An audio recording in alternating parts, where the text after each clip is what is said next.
3 o'clock on a Monday afternoon. Welcome aboard the Postgame Show. Final day of September? How? What are we doing around here, man? How? How is it already? Alongside Elijah Campbell, I'm Jay Phillips. Glad to be back. Y'all, I had a weekend. I'll try to get into some of the detail in just a bit. I know a lot of you have, so in all seriousness, I hope everybody is all right. I know where I live, we are still without power, day 4 without power. But I've learned to take a cold shower. I have not learned how to sleep without my ceiling fan. I don't think I ever could. I don't think I ever could either, dude, because I've had a ceiling fan since the whole time. I mean, now where I live now, I don't have a ceiling fan, but you bet your rear end, I got a fan blowing at max speed right near my face. Well, whether it's a ceiling fan, yes, I am the same way. But I think I've had a ceiling fan in my bedroom since I was like 9. Because I remember when we moved to that house, and I remember my mom was like, "Hey, you get a ceiling fan." I was like, "Yeah, all right." We've moved on up big time now, man. Like that's one of those things my grandparents have at their lake house. It keeps air moving. But as I remember, that lake house didn't have air conditioning back then, which I still don't know how they did that. No. But that's another story altogether. But no, I hope everybody's okay. To our friends in the upstate and certainly in western North Carolina, my goodness. We'll talk about some things that happened in the upstate this weekend. We'll get into that, I assure you, at some point, because I had to drive through some of that. But not to go to a football game. But we'll get into all of those things for you. No Carolina game, obviously. I guess little serendipity there to not have a storm affect a ball game in Columbia the way it has a couple of times in the not too distant past. So that's good. But I know those crews are out there working hard, man. The Dominion folk and all the privately contracted guys and ladies that are out there putting your lines back up. Getting your internets running again, and tell you what, never seen more. I have lived here my whole life, been through hurricanes, driving 26 on Friday. Never in my life I can't even recall, other than the occasional something or other, like seeing a tree and a crew having to remove a tree from the interstate. Not kidding you when I say we passed at least, Elijah, at least 3 dozen down trees. Probably more than that, but I'm trying to be conservative. Between here and we got rerouted a couple of times off of 26 on Friday. I mean, you could move because that of number trees from like 3 to like 13, and I'd believe you. Yeah, I don't know how much. Sonny, my wife was like, I should have been counting. I was like, yeah, we would have lost count. I mean, I couldn't believe it. This, in my opinion, we've had a few bad ones, and obviously the flood I don't count in the same way. But in terms of tropical systems moving through South Carolina, the only one in my lifetime that was worse was Hugo, which I still vividly remember. Freshman, I mean, that was my freshman year at Carolina, and I mean, that was the first month of school, and then all of a sudden you're out of school for 2 weeks, and we didn't have power at my place for 2 weeks.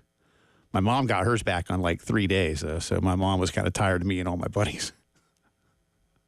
Using the house as the At hub. first, it was great, right? Like, at first, oh, y'all come over, I'll feed you. And then after a while, she's like, hey, I didn't say I was feeding, a dozen college boys every day for 2 one weeks. night, fine.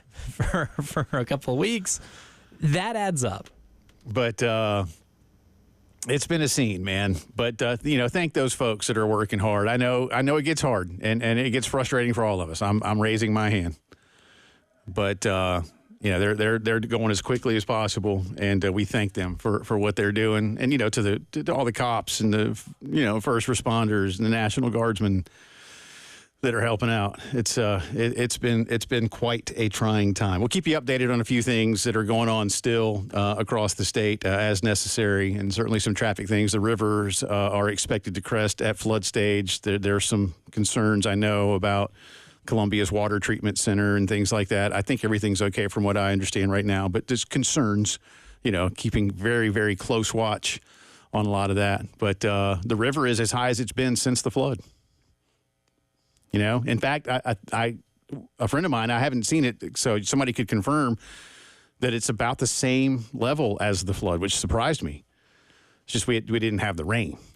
That was the thing, you know. We just had so much rain that day. My goodness, I've never seen anything like that either. Braves are playing the Mets. Braves are up. I'm trying not to say too much about it. I am wearing my Bobby Cox jersey. Would you like me to read the win probability they're showing on the screen right now? No. I can do it. No, I know mean, you it's right in can't. front of me. I don't have to look it up. I mean, I know it's publicly available information. I don't want you to. If you want to read it to yourself, that's fine. But I do not want you to. I don't want you to. 94%. Oh, sorry. I thought the microphone was off. You just, man. No, I thought it was off. If the Mets win this baseball game, I am going. Listen. They should put me in the playoffs if they win this game. I'm running on fumes, but I will pull every ounce of what I have left in me and throttle you in whatever way I can possibly find. So, you take that back. All right, you take that back. Hey, this is ESPN. This is not the Elijah Baseball Power Index, not the EBPI. All right. I didn't say it. They did. So Terry asked me what we were going to be doing today as we traded off from the last show. So I'm going to ask you a question, Elijah Campbell, and I want to ask the same question to you, the audience of this program. Did the Kentucky Wildcat football team hand South Carolina a roadmap to victory for Saturday against Mississippi? Yes. 1,000%. I believe they did as well. You and I because I wasn't here Friday, so you and I on Thursday were breaking down that game and some others too. And we'll come back around and talk about Georgia. What a game. Thriller. But, you know, I said to you, if you're a Carolina fan, what you probably want is about what you got, except you wanted Mississippi to win the football game. Because you didn't want Mississippi to come to Columbia. Hungry is the wrong word.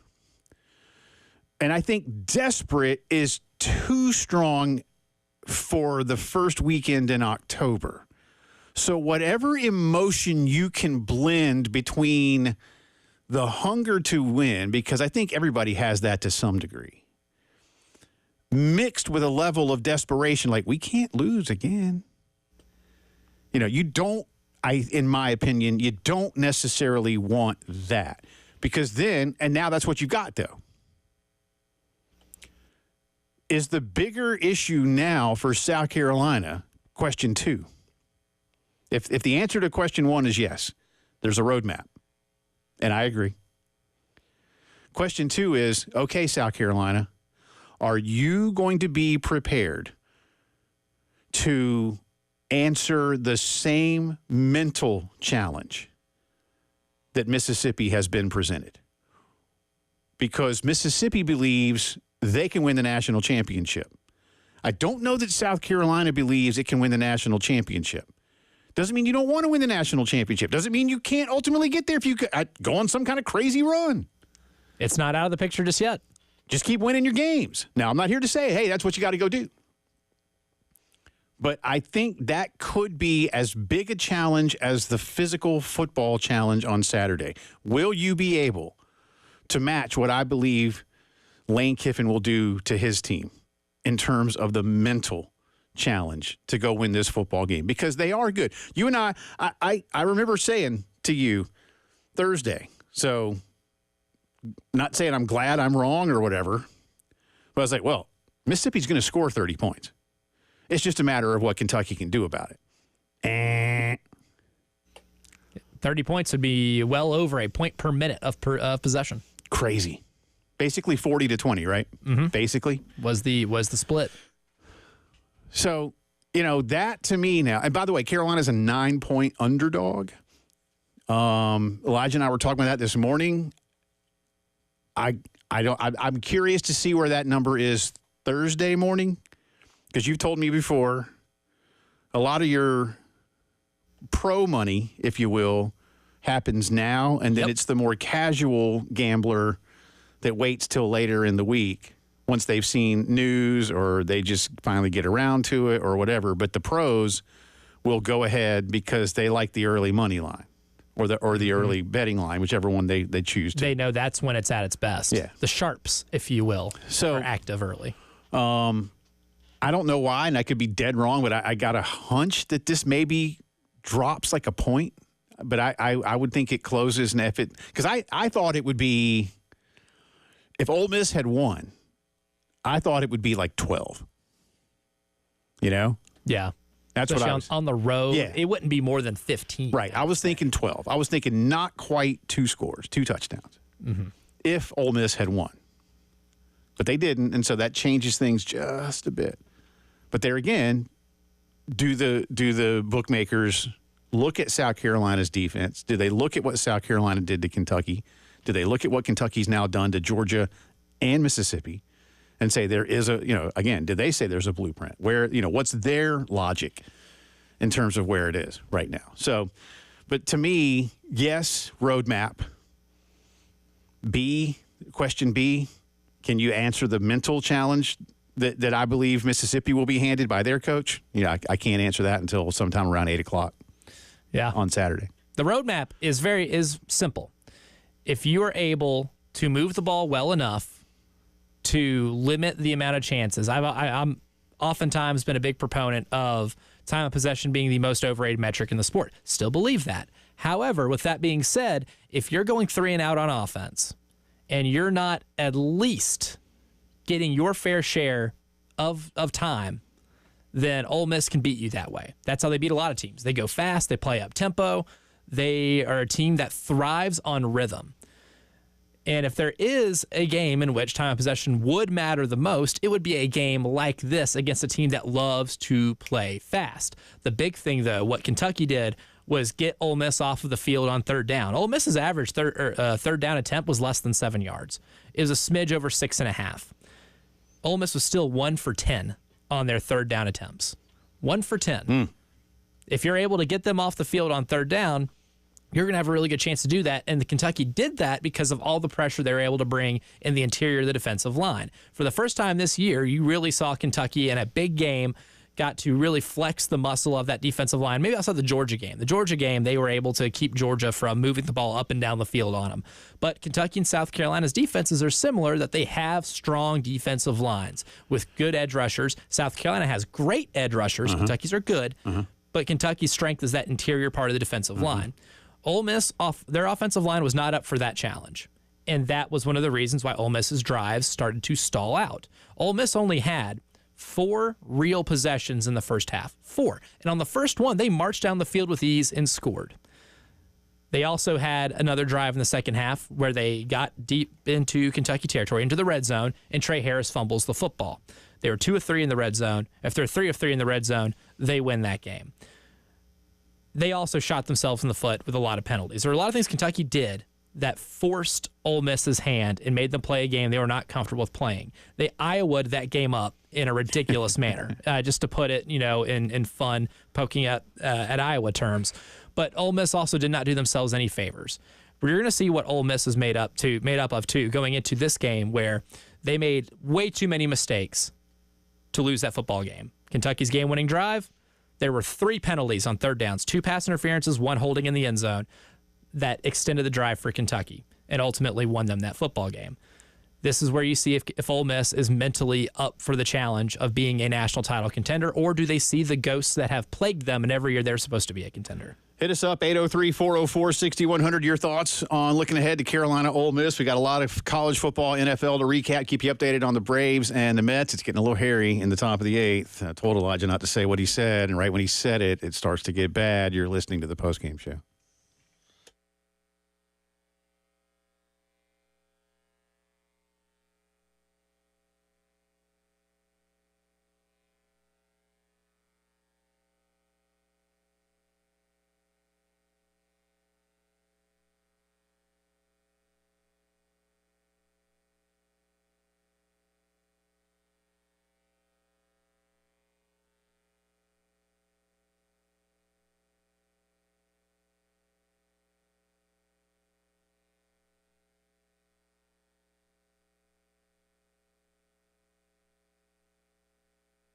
Palmetto Citizens Federal Credit Union. Love telling you about these folks. Listen, this time of year, tailgating is well underway. Hunting season is well underway. And, the holiday is not too far off. Is a new set of wheels in somebody's holiday future?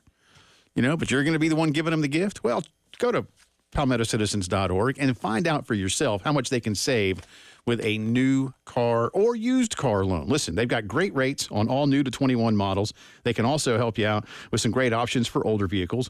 Many plans come with no payments for up to 90 days, and they can finance over 100% of the retailer purchase price and offer additional coverage and insurance options that dealerships simply cannot. So go find that vehicle that you're looking for whatever reasons. Then check with Palmetto Citizens before you finance anywhere else and find out how much you can save. I'm a customer. Love them. PalmettoCitizens.org.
All right. Welcome back. I am ready to hire somebody to hurt Elijah Campbell. I thought you were going to do it, though, Jay Phillips. I can't right now. I got to do this. Well, what better time to do it than do it on air? It was 3-0 when Elijah said, "Do you want me to tell you the win percentage?" And I said, "No, I do not." And then he did. And now the Mets have tied it at 3. They have 2 on, and there's still nobody out in the top of the 8th. I'm going to kill you. In all honesty, though, No. You don't need me for Atlanta sports to completely gag away an important game. Yeah, but They've done that. They've done but a if they're great going to job. dangle this in front of me the way they have, having won 7 of 10 and only needing, and you're up 3-0 going to the 8th, and you just need to win today and you're in the playoffs. And then they're, to do this. Now, it's not over. The Braves still have 6 outs. Bullpen though, man. Schwellenbach was rolling. Yeah, well, but he left 2 on, and then I didn't even, honestly, I was sitting here talking with you. I don't even know who they just took out because now Rizel's in already, and if you're bringing your closer in, it's not because things. So somebody came in and screwed it. I honest to God, I didn't even see who pitched before Iglesias came in. So I don't know. And the Mets are about to take the bleeping lead. Come on, Michael, throw him out. I'll let you. Could have a plate to plate. Nope. Could have. 4-3 Mets. Rossiel, cut it off. I'm going home. I'm already. Listen, it's been rough. No, look, I'm not. A lot of us have had these problems, but not sleeping well the last few nights because it's been so hot because I got no power. Had to throw away some food today. That's the worst part. And I got a daughter that lives in Asheville, and so we had to get her home, and that was not. It's been serious, and there's you try to have levity in life, but it's been, and so this to me was like my departure today. I was like, all right, and then hey, all right, they're winning. It's 3-0, and now it's 4-3 Mets, all because you gave the win probability when I told you not to. ESPN flashed it on the screen. They flashed it on the screen. I told you that was it. So you jinxed it. See what the win probability doesn't take into account is that it's Atlanta Pro Sports. They do not take that into account in their mathematics. Well, there's again, Braves they can still win this game. So that's not over. And there's a game later. If Chris Daughtry taught you anything, it is not over. Yeah, it's now help me out. This game, if they lose this one and they win the next one, it's still okay, right? Yeah, you're still good. Okay. The Diamondbacks are just needing a sweep one way or the other. Okay. That's the only way the Arizona Diamondbacks can get in. Okay. If either team sweeps. Yes. Okay. So all Diamondbacks fans, if the Mets win, the Diamondbacks will be huge Mets fans. And there's a 2-run home. Oh, my God. I am. For game 2. All your fault. For game 2. All your fault. For game 2, Arizona Diamondbacks are huge New York Mets fans, which is also the worst thing in the world. You know what's crazy, though, Jay Phillips? Nobody should be a Mets fan anyway. And here's the thing. As funny as it is that the win probability does not take into account Atlanta Pro Sports, it does not take into account the New York bleeping Mets because the Mets will Mets this up, too. There's a really good chance the Mets this up in the next inning. That's fine. You better be right about that. I think Snit just wanted to leave the park, dude. I don't know what Snit was just doing, but the way they showed him walking, I think Snit was just going to his car. He said, this one's over. We're done. Now the win probability is New York Mets 92%. So now it's their turn. Good. There you go. Thank you. What was it again? 92%. All right. The New York Mets have now a 92% chance of winning this baseball. So the Braves have a better chance right now than the Mets did 15 minutes ago when you said that. Yes. I don't know if that makes any sense, but yes. The answer is yes. Yeah. It's postseason baseball. They're both 3-run leads, but I guess it's because the Braves are the home team, so there's a little bit more of a sliver. We'll keep you updated on that. We have asked for those that have just tuned in, do you believe Kentucky showed the roadmap for potential success to South Carolina this weekend when Ole Miss comes to town? A.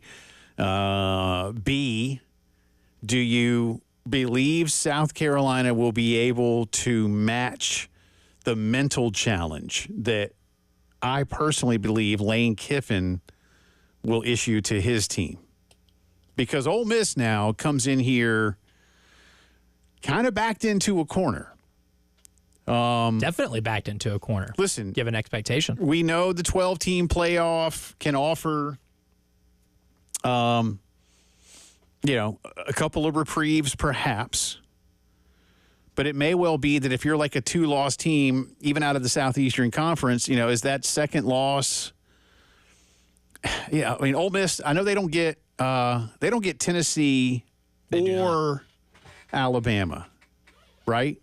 They do get LSU. And they do get LSU and in Georgia Death Valley. and Georgia goes to Oxford. I can pull it up right here. Yeah, that's fine. So it's just a matter of, Ole Miss will believe they come in here and win. And look, I'm not saying Ole Miss is overrated. I'm not. They got to go at LSU after South Carolina. That game is a week after this one. They still have Oklahoma at home at Arkansas. And I think Oklahoma's going to be fine ultimately. They toughed one out, but they won on the road. If they can score. Yeah. This becomes as close to must win as Ole Miss is going to see until they have to hit a game that is must win. And I'm not using that term, but I need to come up with a term that is as, what did we said before? It's not must win, it's you better win. You better win. Yeah. And this is a you better win for Mississippi. And it's not for South Carolina. And that's why it's you want to win. That would be a huge win for South Carolina. If South Carolina can play as well as they did against LSU and keep your number one quarterback and your number one tailback healthy, and we'll find out more tomorrow about their status, and then officially on Wednesday night with an availability report. I like your opportunity, but you're going to have to play as well as you did against LSU. Yeah, absolutely. That first half, if you play the way you did in the first half, bottle that, and then apply that to the opponent you're playing. Honestly, you win that game. I didn't realize, Ole Miss's offensive line has talented players, but a lot of them are all portaled, right? And that's always the big risk you take with a transfer portal heavy offensive line is that you can get exposed. And if South Carolina gets pressure, if they can get pressure on LSU in that first half against those two tackles and are able to put Garrett Nussmeier in a little bit of a blender like they did, they're going to do that to Jackson Dart. And this is the first real, look, I know they played at Wake Forest earlier this year, but Wake Forest is a corpse right now. This is the first road game you're playing that is not a corpse, that, has a pulse. There's blood pumping through those veins, and there's a lot of optimism still with this team, a South Carolina team, rather, that has its entire season still ahead of it, all of its goals still very much so in play. But if they're able to do that against LSU, you're going to get so much pressure against Ole Miss if you're able to run the ball really well. And now that's one thing Kentucky didn't necessarily do for the entire game. They were opportunistic runners, but if you take away the sacks from the game, then Kentucky really only got about 3.3 yards per carry. I do think you are a better running attack than Kentucky, though. So if you're able to run the ball well enough to be opportunistic on third down or create third and shorts, then I like your chances of, really pulling away and winning this game, given some of the weaknesses that Ole Miss showed. And if Ole Miss's secondary isn't disciplined, which they were not against Kentucky. Again, the game-winning drive for Kentucky included 3 third-down penalties. 2 were defensive pass interference. 1 was a defensive holding in the secondary in the end zone, which the next play was the Gavin Wimsatt fumble that was recovered in the end zone for Kentucky. Yeah. You do that, you're winning the game. That's your roadmap. The roadmap is right there ahead of you. Right. You might not get as lucky as Kentucky did if you only run the ball 3.3 yards per carry, but it's there. It's in front of you. The way to win this game has some proof of concept behind it that you can do it. And that game was even at Ole Miss. So really where the game is being played, you shouldn't factor that much into it just from an X's and O standpoint. Right. Hit us up. Got a couple of hits on Twitter. We'll get to, and again, hit us up on the text line 803-404-6100 Firehouse Subs text line. Your thoughts on, again, the roadmap to victory. Was it shown by Kentucky to South Carolina on Saturday? So much more to do as the postgame show rolls on.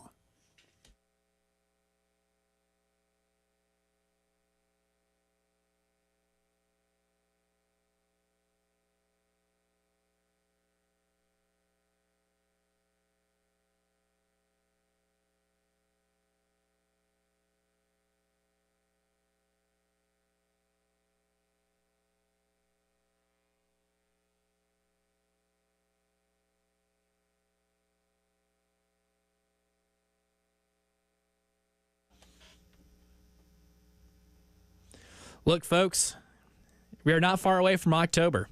As a matter of fact, We're only about 8.5 hours away from the month of October. And before you know it, Thanksgiving's going to be here, or Halloween's going to be here, and then Thanksgiving. It's going to feel just like that. It's almost getting closer to holiday season. And if you have a weight loss goal you'd like to reach by the holidays, you can do that by starting now with Columbia's Secret for Weight Loss. Look, in the amount of time I lost 20 pounds, if you start today, you'll be able to reach a 20-pound goal at the bare minimum before Thanksgiving. And then you can keep going and even more by Christmas. It helped do wonders for me. My friends Paul Grant and Shaylin did a lot for me at Columbia's Secret for Weight Loss to not only lose weight, but to be able to learn the secret of how to keep it off. And if that sounds interesting to you, go ahead and give them a call, 803-824-4210. Again, that's 803-824-4210. Or hit them up at columbiasecretforweightloss.com. Results may vary.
Talking some college football, looking ahead to Carolina, Ole Miss. We got some Georgia, Bama to get to. We got some Oklahoma, Auburn to get to.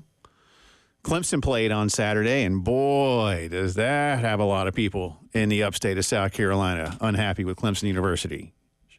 Bring all the fans in on Saturday, the day after the storm, but then cancel classes when everybody's gone. The upstate was an absolute mess. Look, I get that football and sports can be a diversion. I do not think it was in the best interests of anyone for Clemson to play on Saturday. That's my opinion. It's an opinion shared by the mayor of Clemson, by the mayor of Central, by several residents that the Post and Courier spoke with, that the state newspaper spoke with. I haven't seen anything in the Greenville News about it, but I imagine they got some comments as well. So Friday, I was off. My wife and I were headed to Asheville to see one of our daughters who goes to school up there. It was Parents' Weekend. And we knew the storm had hit up there, but nobody really knew from an assessment standpoint just how bad it was. And I mentioned at the top of the show, for those just tuning in, we were rerouted several times off of 26 and then back onto 26. And we went through parts of rural Newberry and Lawrence County. It was bad, y'all. I'm a lifelong South Carolinian. I've seen bad storms. I've seen, again, I was a freshman at Carolina when Hugo hit. I remember Hurricane David when I was like 10, and that was mildly bad. I heard the stories of my grandparents. My mom was little when Hurricane Hazel hit South Carolina. And it was not by choice that my wife and I saw as much damage as we saw on Friday. We were hopeful that we could get up there. Again, we didn't know how bad it was. Never seen that many downed trees on an interstate. I mean, in my life, if I added up the number of trees I've seen down on an interstate, it was not matched by what I saw Friday. I assure you. Like I said, 3 dozen at least, probably more. Just on 26 in South Carolina, I might add. All right, and just one, and just going westbound. We did see a few on the east side, but it felt like there were more on the west side. But again, going through rural Newberry, Lawrence, finally coming back around, made our way up the mountain at Saluda, North Carolina, and got just south of Hendersonville, dead stop. Dead stop. And I'm giving you all the short version. I gave Elijah the much longer version earlier. We left Columbia at 10:30. It's now 4. All right? This is a 2.5-hour trip on a regular day. Tops. Some days, if you're cruising right along, you can make it a little quicker. And not even having to go any more than 70, 75. It's not that, because it's 150 miles to Asheville. So once you get moving, from, say, the Peak exit all the way to the state line, you can cruise up there, man, and then you just got to get up the mountain. So anyway, we hit, those of you who make the drive a lot, we were just a few yards, 20, 30, 40 yards from the Highway 25 south exit, a little bit south of Hendersonville, and that takes you straight down the mountain to Greenville. But we're parked. Interstate 26, a parking lot. Get out of the car, go ask a couple of truckers what's up. They weren't quite sure. Ask a third trucker what was up, and he did know, gave me all the details. Yeah, there's a flood a few miles up. There's a car in it. This is on the interstate. There's a car in it. And right now, from both sides, they can't get a vehicle to get the car out. And they're also worried about a dam in the area that's getting ready to breach. And so even if they get the car out, there's still some flooding on the interstate, and they're not letting anybody move. So that was it. I'm not kidding y'all when I say that as I'm talking to this trucker, for whatever reasons, traffic moved about 20 or 30 yards. And my wife, who had been in the passenger seat when I went to go talk to this guy, thinking we weren't going anywhere, hopped over. She starts inching her way. Now, again, it's not like moving, driving. We're like 3 or 4 miles an hour. Inching. And so the guy looks at me after he finished talking, and then he kind of nodded his head like, yeah, it's moving. I was like, oh. So I'm like jogging toward our car. There's the exit, but we're in the left lane. And I was like, I tell you what, get over, let's see if we can get onto Highway 25, and maybe there'll be a way, even though Maps was telling us no. The apps were telling. But here's the thing, there was no internet. So what it had told us when we had internet down in South Carolina could have been, who knew? I was like, do you want to get on 25 north and try? We'll just get on south and we'll turn around. We see two 18-wheelers, so we do that. She merges to the right. We inch our way onto the exit ramp. And we're now on 25 South. Two 18-wheelers are trying to turn around on South to get onto 25 North. They're not going to make it because 25 North is now blocked. And so she says, let's go home. We weren't able to talk to our daughter. We weren't able to contact her school. We weren't able to contact any friends in Asheville to say, hey, we're not going. We had plans, man, plural, with people, plural. Can't get anybody. So we just head down the mountain. Nobody was going back down into South Carolina from there, so we made it easy. Get to Greenville, nightmare, dude. No power, trees down all over the place. And by the way, and this is a public service. This is not me chastising human beings, but y'all, if you get to an intersection with stoplights and they are out, you treat it like a four-way stop. That's the law. My God, the number of people that don't know that. But again, I'm not scolding anybody other than those who like go through them at like 40 miles an hour. We saw one lady, she would have been dead, dude, in Greenville. She would have been dead. Kid in a pickup truck who could not have cared less. Slammed on his brakes. She'd have been dead. I'm not exaggerating, and my wife will back me up. Not exaggerating. It's a four-way stop. You got to understand that. It's a four-way stop. Anyway, one intersection in Greenville that we got to had power. I don't know how. We stopped, free plug here, by two. We didn't need to stop, thank God, but two Spinks stations. Looked like those scenes from the 1970s in America when there was the oil shortage and the gas shortage. I felt so bad for that. This is Friday afternoon now in the 5 o'clock hour. Made our way to 385, got home, everything was okay. We did get our daughter back. Those same friends finally had some service. They got her in the car. They were going to Charleston. They brought her home. She's going to be home for a couple of weeks. Asheville's devastated now that we see that. So we probably should have never left, but you didn't know because nobody had gotten any assessments out. And then by the time you're halfway up there. But I come back around, again, far be it from me to sit here and judge why Clemson did what they did. I'm more with the mayor of Clemson and the mayor of Central and those that these newspapers spoke with. You probably could have at least waited a day and let it, because the roads were so bad up there. And the damage was so bad up there. And the resources, gasoline, ice, food, things like that you use for tailgating. I get that you want it to be a diversion, to be a diversion, but nevertheless, probably would have waited a little bit. I know Stanford came all the way across the country. I get it. I'm not, the night before the game. Yeah. Actually, that would have benefited Stanford a little bit if they got to this. I remember I remember Hugo, Carolina played a game. I forget who they played. Duke, maybe? It was somebody from the ACC. Chapel Hill, Georgia Tech. It was somebody. Now I can't remember who. But they did play. They did play like 3 days after the storm hit. And Columbia got popped pretty good. I don't remember the crowd. Maybe it was like 80%, 75%. And I know Clemson wasn't full the other night. Death Valley wasn't full the other night. But it was bad up there, y'all. And I really say more that it was really bad up there. I did not know it was going to be that bad. But we had to get up there because, again, we had plans. We just didn't know. But that's why I say I feel for those folks, man. I do, because it's going to be a long recovery in the upstate of South Carolina and into western North Carolina. It was bad. And like I say, again, I'm glad that I'm alive and okay, and everybody else is too. Some aren't. But, day 4 without power, it's kind of weird considering that Columbia didn't get popped that much, but the trees are everywhere. I have seen some massive trees in Columbia that are down. So I'm just glad everybody's okay. But I know people are mad at Clemson because then Clemson cancels classes. And it's like, well, wait a minute. You just brought all these people on campus, and now they're all gone and you cancel class? So take it as you will. Not here to judge, just saying that the upstate was rocked. And I hope everybody's going to be okay. Lots more to do as the postgame show continues.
All right, welcome back into the Postgame Show. Jay and Elijah with you. Part of me wants Elijah to tell y'all what happened because now he's either 2 for 2 or 0 for 2, depending on one's point of view. So I don't know if I want him to hit the trifecta or if I need to stop the mojo now. So I'm going to stop the mojo now.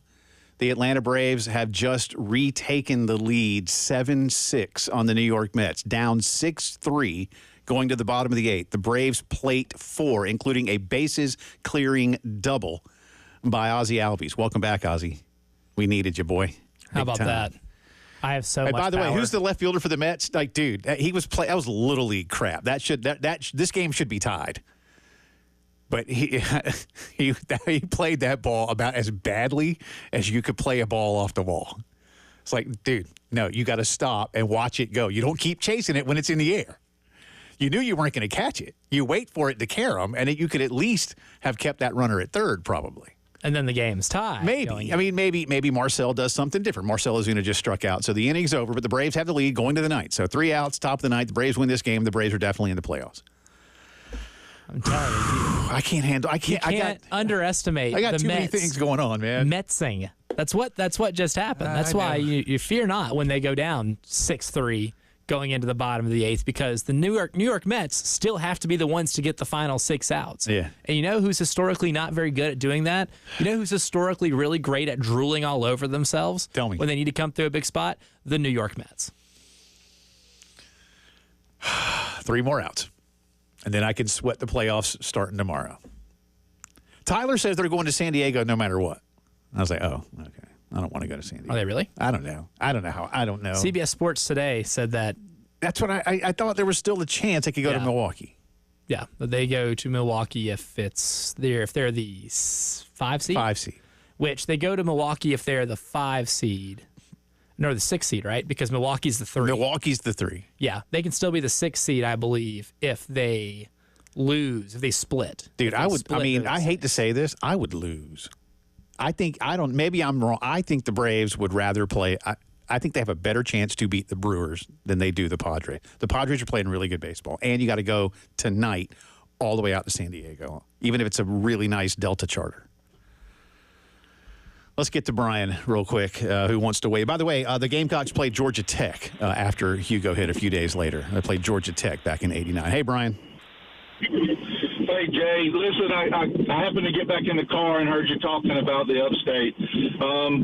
My family has a house at Lake Lure, and we've been up in arms about the dam and all of that. And my aunt let me know that our boathouse is actually underwater. I am going to try and go up there at some point. I'll call y'all back. I'm going to try and get as many guys with chainsaws and water and go up there and try and help. But they're asking for people not to go up there right now. I don't know if anybody's ever been to Chimney Rock Village, or it's all gone. It's gone. It's gone, man. It's frightening. It's just a mess. We don't know if some people are alive or dead that were in the houses. We had renters in our house that got trapped up there.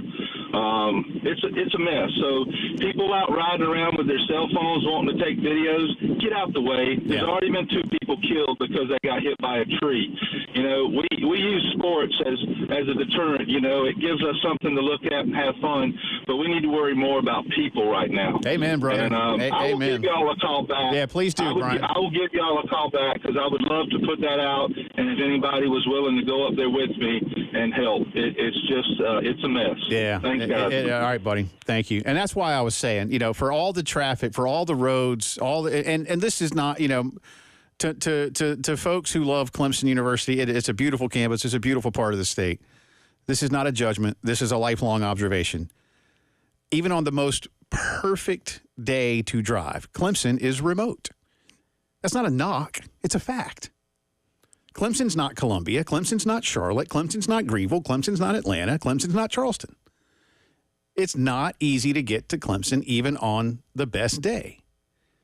Saturday was far from the best day to have that many people trying to get up there when other first responders, emergency crews, electrical crews are just trying to assess the damage of what the heck's going on. That's why you need to wait and see. And I know it was homecoming, and I know it's, I get nobody, I understand the logistics of a football game. I get it. I've been to a lot of football games. Been to a lot of football games at Clemson. I get it. Didn't need to play on Saturday. And at night? I think it was a bad idea. But Brian's right. Western North Carolina has, they don't get this. They just don't get these. They get ice. They get snow. They get some storms. We all get some kind of weather. There are the things that they are more naturally prepared for. But this is altogether different. And he's right. Lake Lure, Chimney Rock area. If you've seen the pictures of Biltmore Village, completely underwater. And, something else I want to talk about in a little bit is how disconnected we are from real life at times. Braves and Mets are in one, y'all. We'll get into that for you as well. Lots going on a Monday afternoon. Are you going to be okay? I don't know. We'll blend the serious with the fun. We'll talk more Gamecocks. Got some college football to discuss, including Georgia-Bama. What a game that was, too. You're listening to the Postgame Show. But first, let me tell you about the men's clinic. This might be the time to go see Dr. Dan and just start feeling better about a lot of things. No, in all seriousness, guys, when you're not feeling like yourself, especially as you get a little older, what am I doing here? What's going on? Well, it might be time to get that consultation with Dan Balknight and his team at the men's clinic. You get a one-on-one consultation. It gets to the root of what's going on. Why do you not feel the way you want to? What's missing? What can you do about it? There's no such thing as a one-size-fits-all treatment at the men's clinic. Don't be the guy, again, that toughs it out. Get to feeling better when you see Dan and his team. They're experts in healthcare for men, and they're dedicated to making you feel like yourself again. Check out the website, themensclinicsc.com. They have so many satisfied customers that are really back in the groove now. And then set up that consultation and appointment, 803-875-MENS. That's the men's clinic and Dr. Dan Balknight.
4 o'clock on this Monday afternoon. Welcome back in. Second hour of the Postgame Show coming at you from the Herndon Chevy Studios in downtown Columbia, along with Elijah Campbell. I'm Jay Phillips.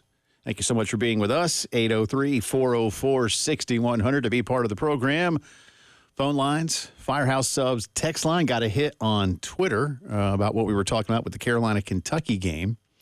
We blended the fun and the serious last hour, the seriousness of what's going on with with Hurricane Helene slamming into Georgia and the Carolinas, especially western South Carolina, western North Carolina, the upstate of South Carolina. Clemson University taking a lot of heat, including primarily from local politicians up that way, on having their football game Saturday night instead of potentially waiting just a bit, considering just how bad things were.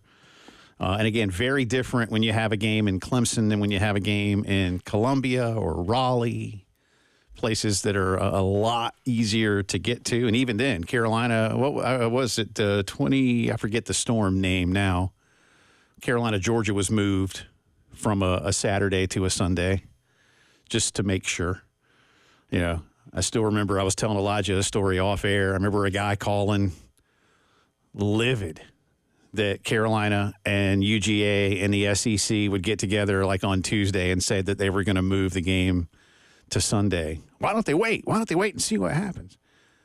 And I'll spare y'all all of why I had to explain to this guy the logistics of putting on a game that was going to have, more than 100,000 people in the area. Because again, a Carolina-Georgia game is like a Carolina-Clemson game almost. There's going to be 15, 20, 25,000 additional people that could not care less about getting a ticket. They just want to be part of a great atmosphere for that kind of college football game.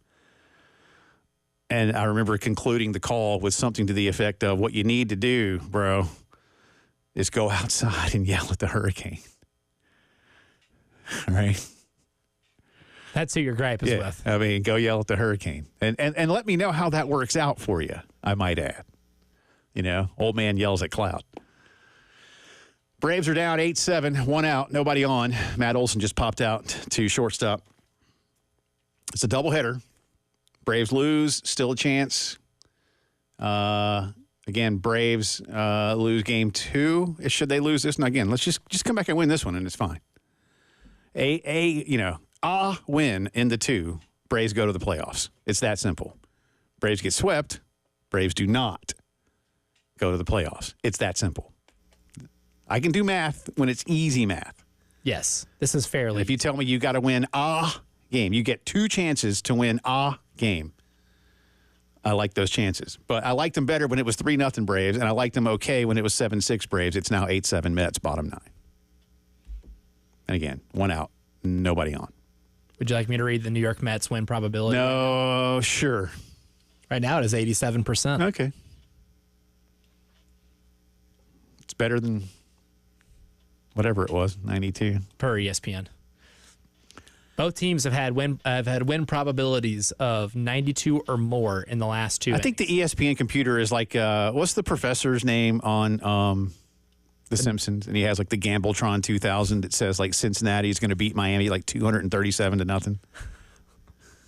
That's the computer. The Gambletron 2000. Well, see, here's the thing. What the ESPN-atron 2000 does not account for is Atlanta professional sports history and history of the New York Metropolitans.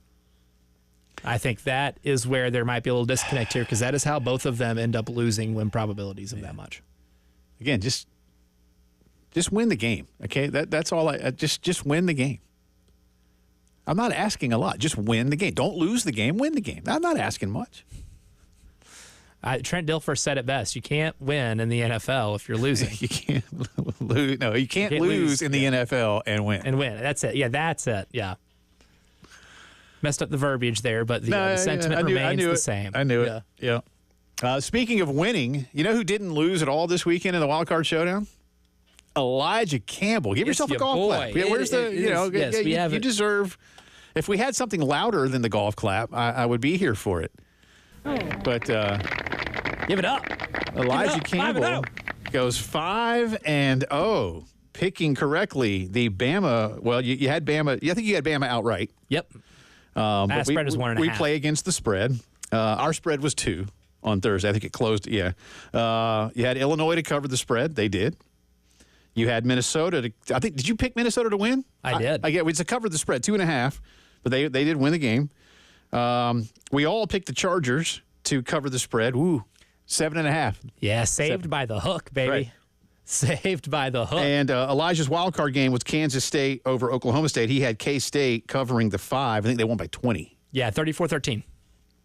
So 5-0. Something like that. Yours truly was 3-2. Travis, one of our players, Travis was 4-1, but he picked Penn State instead of Illinois. That was his loss. Travis was so close. He had a hell of a week. Brent, on the other hand, did not. Brent was our other player. Brent just went the 1-4, so not quite as good. Again, I went 3-2, but not that it mattered. But I won, if you will, the tiebreaker. There's always consolation in the tiebreaker. Nobody came close. The tiebreaker stat was total offense for Jalen Milroe. I guessed 281, and I had the highest number. And actually, it says here that Jalen Milroe's total offense was 3,000 yards. No, 491 total offense yards for Jalen Milroe. Is Jalen Milroe, listen, Jalen Milroe coming into the season was the leading returning Heisman vote getter. He finished 6th last year. But so far this season, he really has been nothing more than a whisper when it comes to the Septheisman talk. But, now that it goes into the Octheisman, he may be vaulting up there. I'm not telling you. He's a Septheisman winner. Yeah. I think now that we're over with Septheisman football. But is he number 1 on the list right now? Depends. Travis Hunter. But Colorado looked pretty Travis good. Travis Hunter's going to have to be in New York in December, at least to be in attendance. But anyway, 491 yards. So Elijah and I are now, with Elijah's 5-0 and my 3-2, Elijah and I are now tied through 5 weeks at 12-13. So on the season, still some improvement to be had. But we both had winning weeks. Yes, I started off horrifically those first couple of weeks. But I told you, I'm a second half 5-0 is hard. See, if you play that 5-0 parlay, you win money. See, yeah. I mean, we did have a YouTube comment. Steven said, hopefully you cashed in on that. And I said, my brother, this is like the 1 week I didn't. So I was like, you know what? Like I just didn't have time to, do the proper channels. So doing that. To Brent and Travis. Would have won some money. Thank you. And Travis, man, cool. 4-1 typically wins you a prize. And the prize right now is one of our terrific 107.5 The Game craft beer passports. Sorry, Travis. But you don't get one. You don't get Travis's that he would have won. You're not eligible to win. I may or may not have found a way for some concessions to be made. I don't want to know. I'm a negotiating wizard. We figured something out. Reggie Anderson says he's glad you showed up for work. Otherwise, there would be a lot of radio silence in the 9th. Yeah, you're probably right, Reg. Probably right. Correct. Well, I'm looking for Travis starting.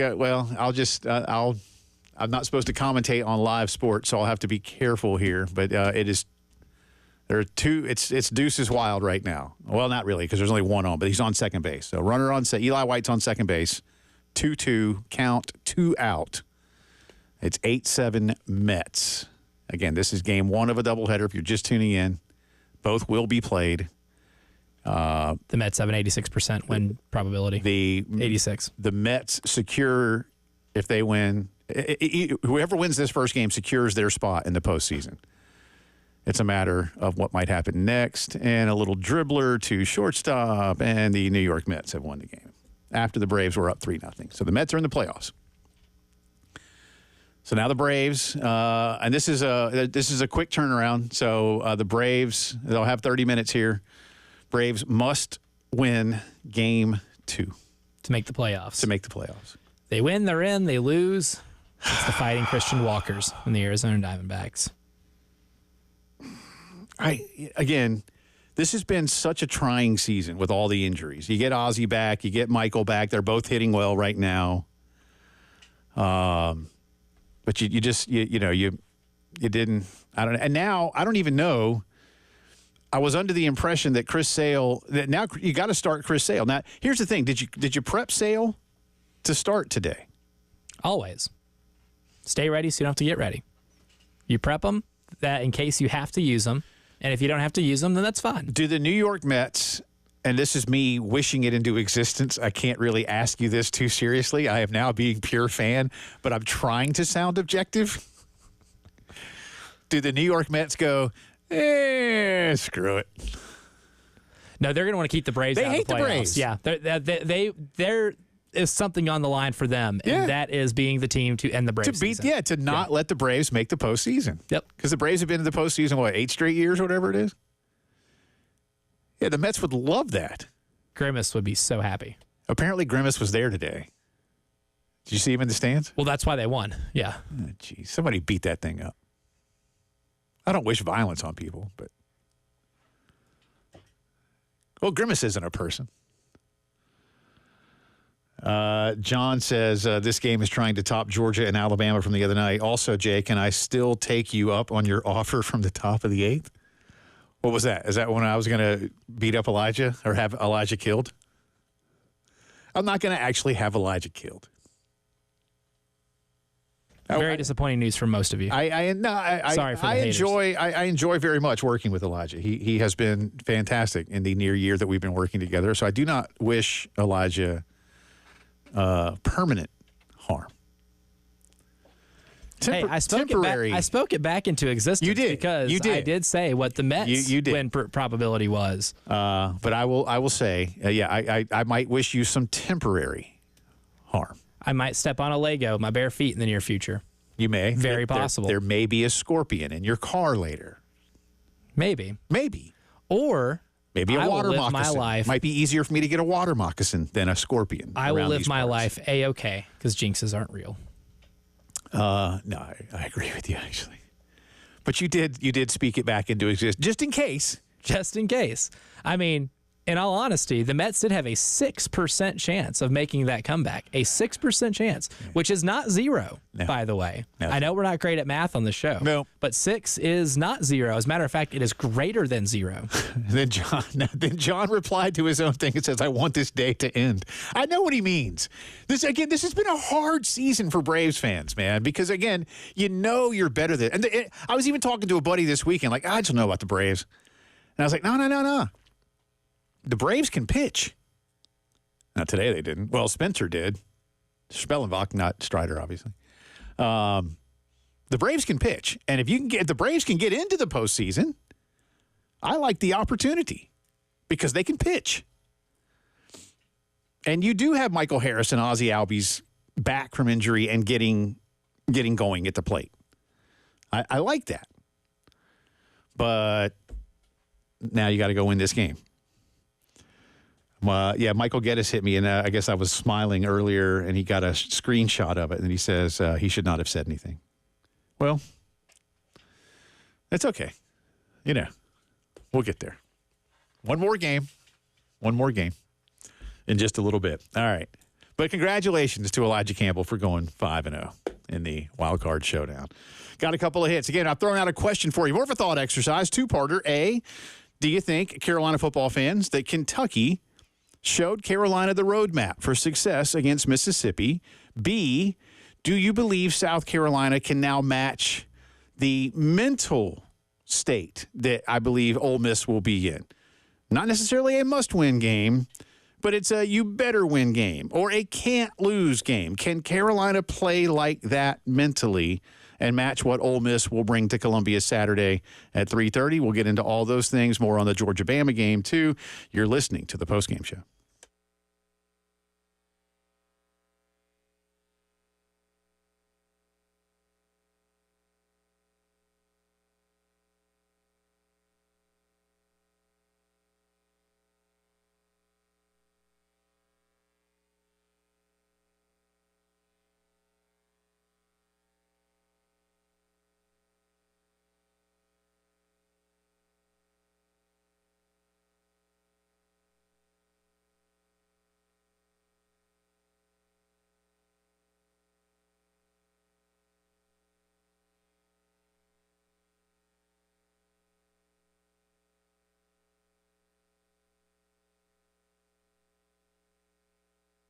Our friends at Palmetto Propane ready to help you out. And boy, this is the kind of time when you might be really able to benefit from Palmetto Propane with your outdoor heating elements, tankless water heater, and so much more. Delivering propane, that's going to be a big thing that they do for a lot of folks across the Midlands and into the upstate of South Carolina. And they've been doing all that for you since 1959.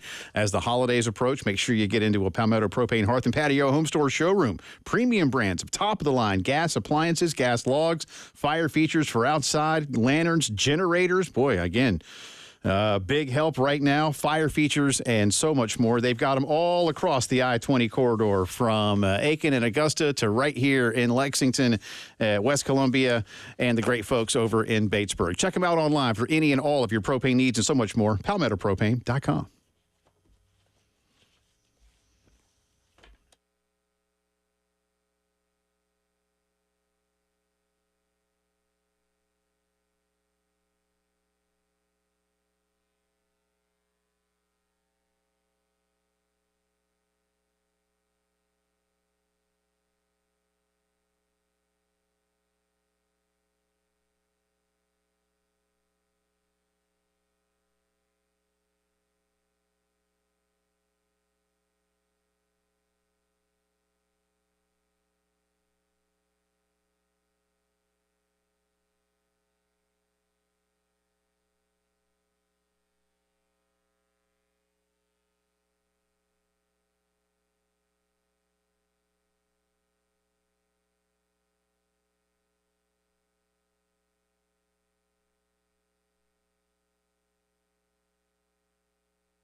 Twenty minutes after 4 o'clock on this Monday. Welcome back into the Postgame Show. Jay and Elijah with you. Appreciate you being with us. Braves have lost game one of a doubleheader, 8-7, up 3-0 going into the eighth, and did not hold said lead. An offensive explosion in the final little bit there, but not enough. So the Mets are in to the National League playoffs.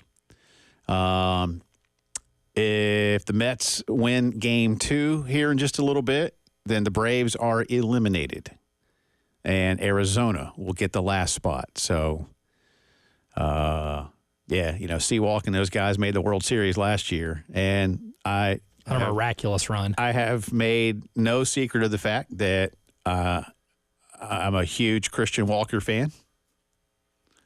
But sorry, bro, not pulling for you. Him going into the playoffs would be no consolation for you My dear whatsoever. friend, may he rest in peace, Tommy Moody. My dear friend Tommy Moody right now would not be happy with me for saying that. But Tommy understood that was how I was. I was like, Tommy, they're not Gamecocks anymore.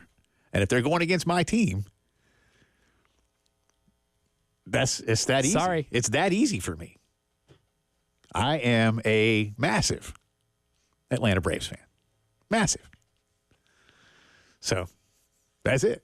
I like the hand gesture going out wide to say massive. And you know what? Whit Merrifield plays for the Braves now. So really, yeah, one Gamecock will be eliminated. One Gamecock hero will go to the postseason. It's that simple. So there you go. But anyway, Braves just need to go win. It's Chris Sale time, baby. Time to put the ball excited. in the left hand of your Cy Young Award-winning pitcher. 3-0 in the 8th inning. I was good. Again, I'm wearing my Bobby Cox jersey today, channeling the mojo of the skipper. You survived the jinx. Elijah tried to jinx it, and then he tried to unjinx it or rejinx it, as it were, for the other team, and it didn't quite work. See, the first jinx, man, is the deepest. That's the one. You try to love again. The rejinx, you feel like, all right, I understand now where I screwed it up. But you can't put the toothpaste back in the tube. That's why that's a saying.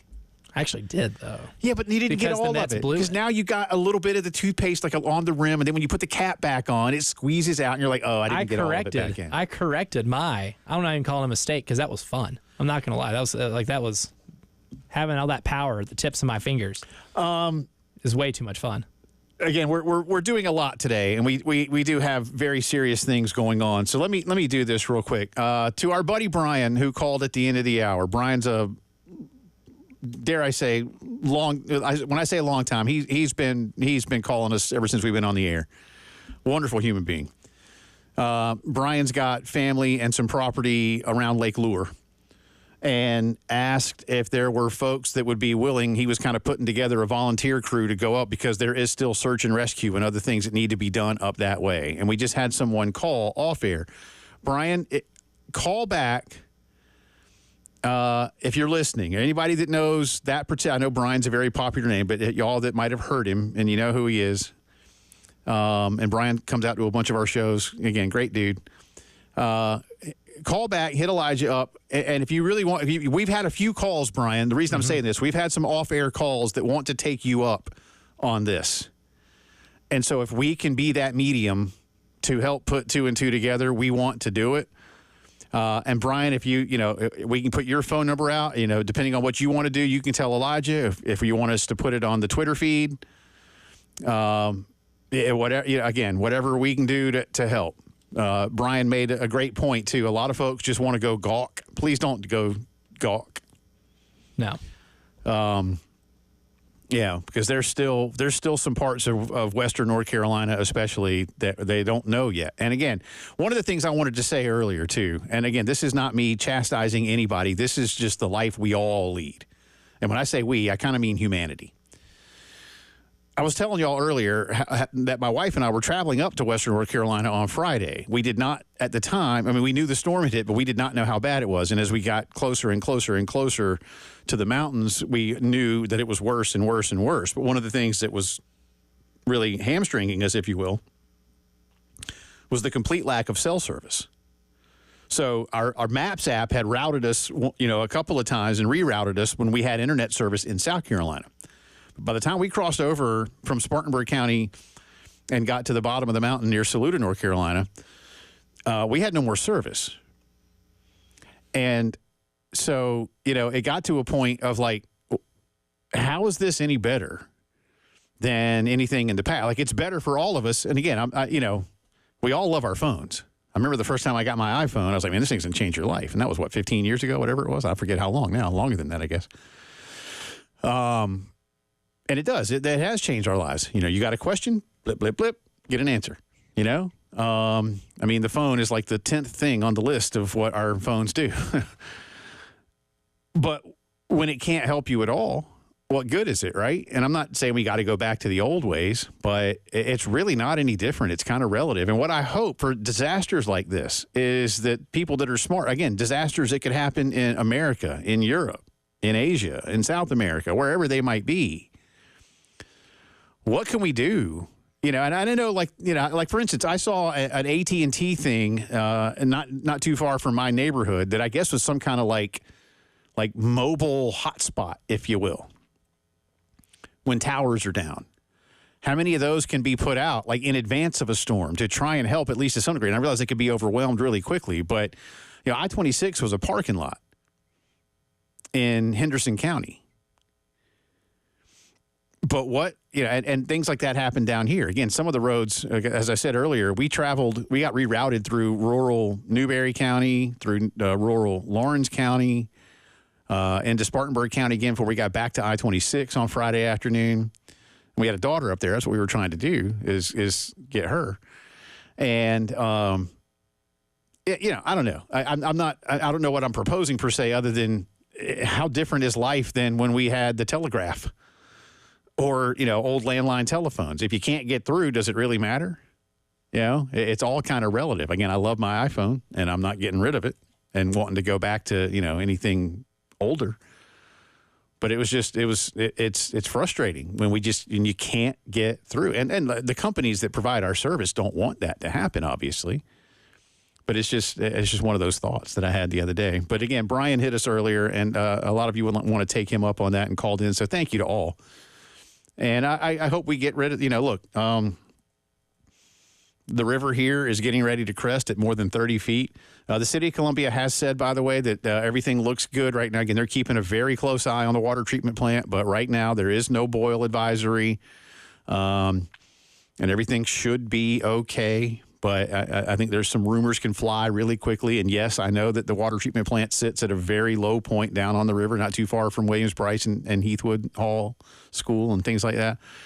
But, should be okay. Everything should be. And there's different water facilities around town too, but there was just some folks that were nervous about that. But right now, everything seems to be okay. And it's just a matter now of trying to restore power as quickly as possible across the region. All right, we'll come back in with some football talk. And again, throwing out that question for you, Gamecock fans. Did you see the blueprint on Saturday in Oxford for how to beat Ole Miss? Did Kentucky show it to you? Ole Miss is going to come in here, backs against the wall. Can you match their intensity? Can you match what it is that they will likely play with when it comes to not just the physical effort and how good they are, but the mental effort they'll need to show? A second loss going to Baton Rouge the following week could basically devastate Mississippi. They need this win. Again, not must win, but you better win or you can't lose if you want to attain those goals that you set for yourself at the beginning of the year. We'll get into all that for you, the Bama-Georgia Classic and so much more. It is the Monday Postgame Show.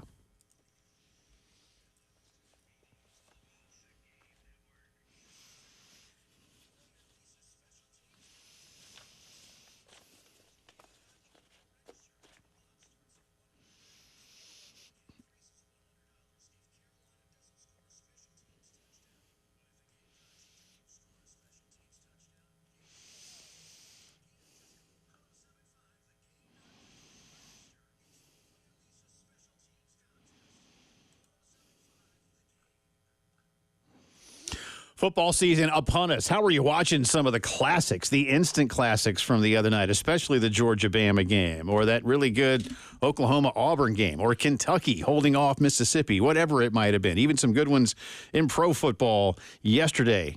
No better way to catch all the action than with my great friends at Integrated Media. Call them up. They make house calls. Dave and the crew will come out to you. They'll walk around, look at what you've got in terms of space, tell you what they can do to really take advantage of all of that. You may love what you've already got in terms of the space and you want to upgrade to the next level. They can do that for you. Maybe you're ready to go outdoors on the deck, the patio, around the pool. Integrated installs outdoor home theater built with the Samsung Terrace TV and the Sonos outdoor speakers that are built to be outside 24/7, 365. You don't have to worry about them, and they look and sound like anything inside does. Check them out. One room, whole house, outdoors, Wi-Fi that works everywhere. 803-948-8327. Feel like you're there with Integrated Media.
From the WIS Traffic Studios, I'm Elijah Campbell. The few accidents to give to you that are causing some issues on the roadways.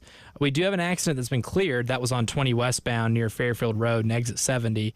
That was causing some traffic backup, but has since been cleared. We still have some active accidents on Columbia College Drive at US 21 and 321 near North Main Street, causing some slight backup, as well as one on Kinley Road near Shady Lane.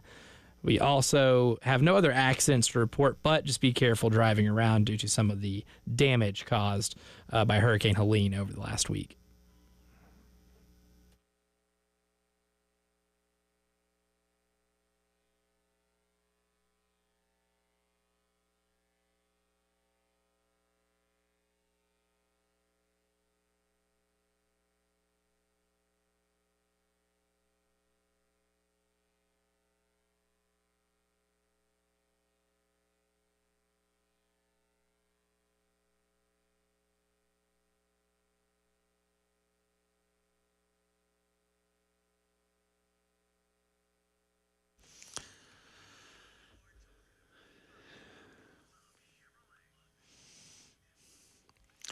All right, I got some breaking news as we've been talking about a lot of things today, whether it's college football, whether it is Hurricane Helene and what it has done to the Carolinas, the Braves and the Mets.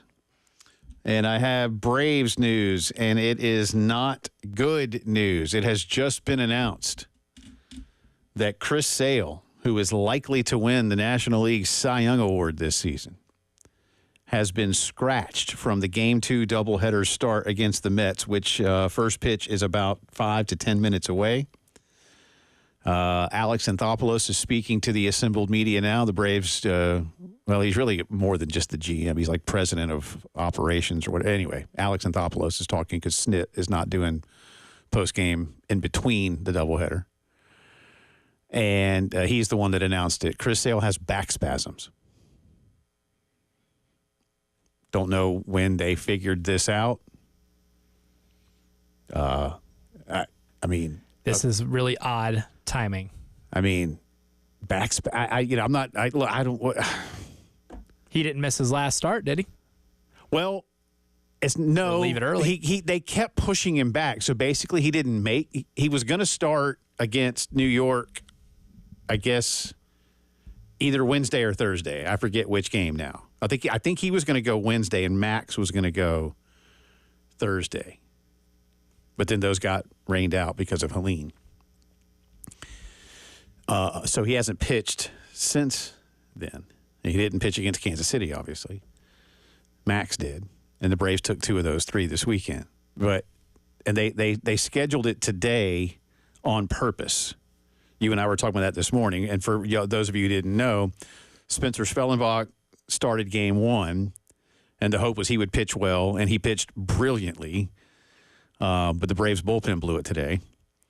And then if you needed Chris Sale for whatever reason to go in game 2, then he would be ready to go. And if you didn't need him, if the Braves were to have won game 1 and clinch a playoff spot, then Chris Sale was going to start your playoffs tomorrow.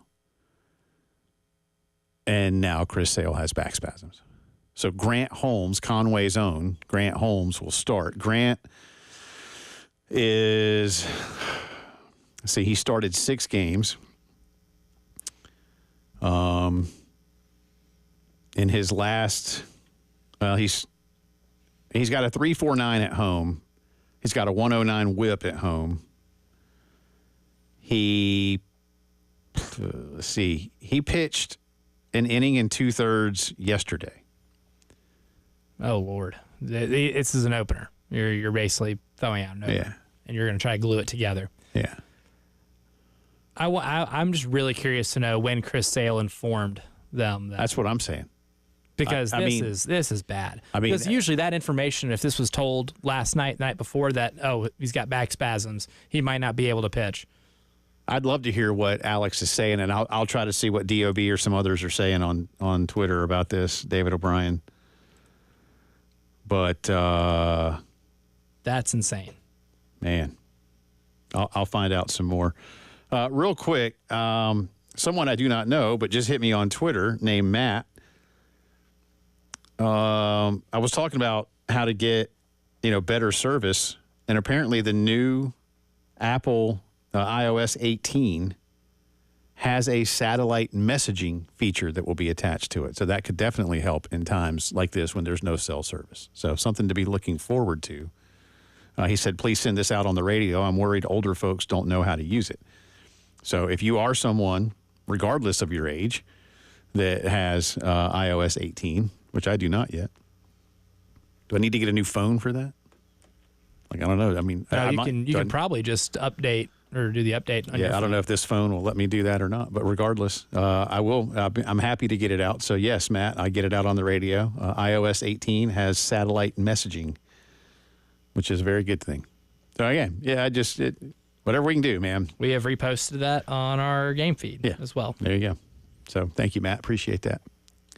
I don't know. I'm sorry to interrupt the college football talk because, again, the Braves are trying to clinch a playoff spot today, and there's now literally it's now a 1-game season, and you thought you had, again, not just your best pitcher, but the best pitcher in the National League this season, who also makes what? I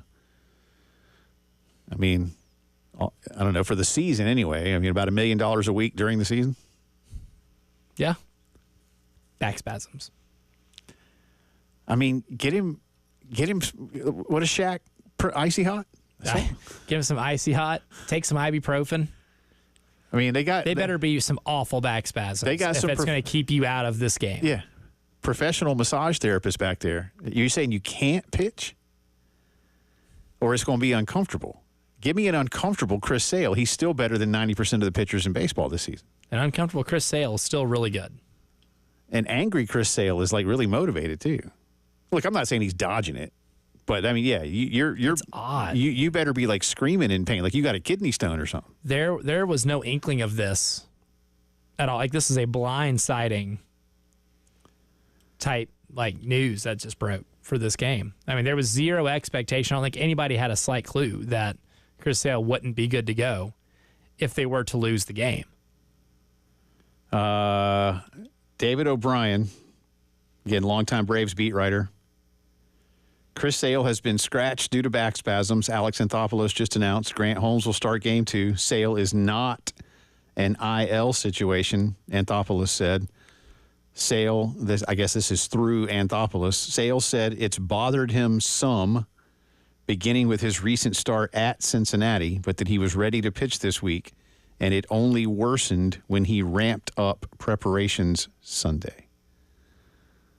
So maybe he had told Snit and Rick Kranitz, longtime pitching coach, and Alex, hey, it's a little rough, but yeah, I'll be ready. And I'm going to imagine that Rick Kranitz knew this at some point during the game, but probably either didn't tell Snit yet. You're not keeping it from him, right? But hey, Chris can't go.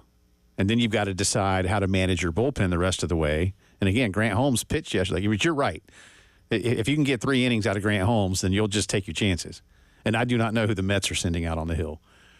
And I asked this earlier, kind of in jest, but also kind of seriously.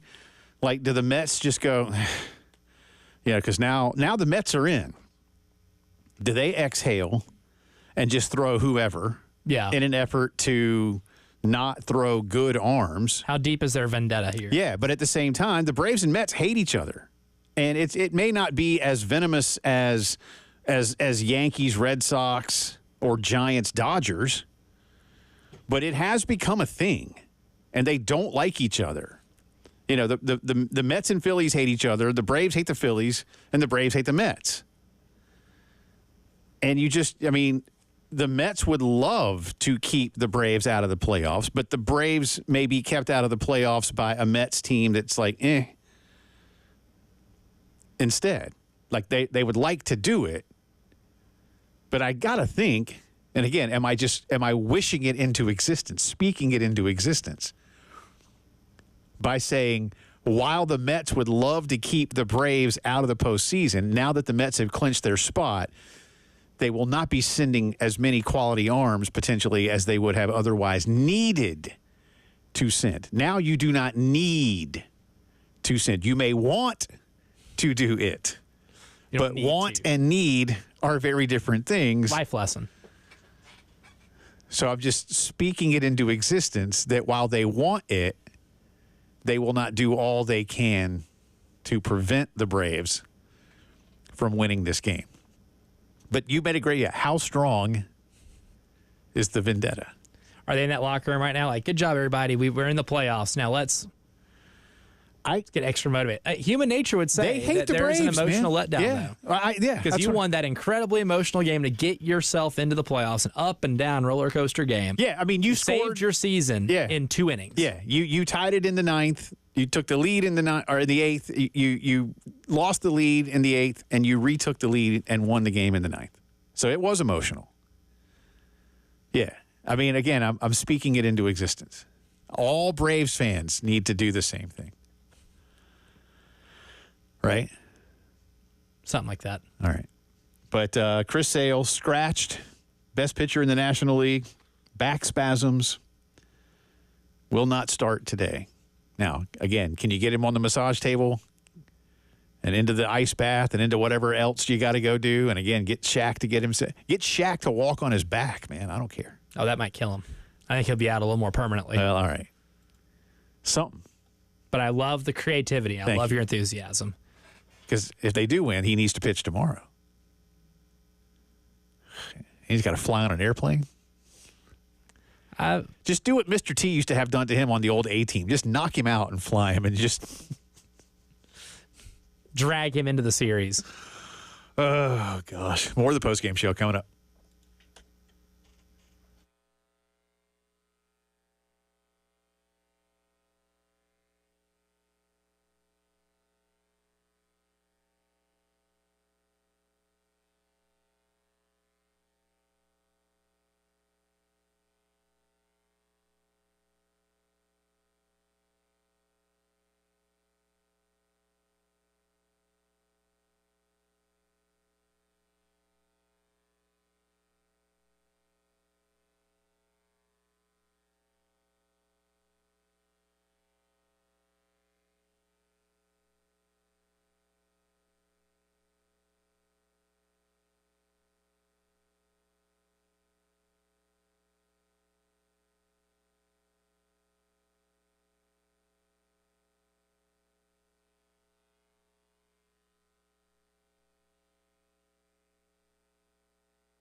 It is Reaction Monday. No Carolina game to react to, but we have been reacting a bit throughout the afternoon to what Kentucky did to Mississippi. Of course, the Gamecocks have seen the Wildcats and thumped them in Lexington.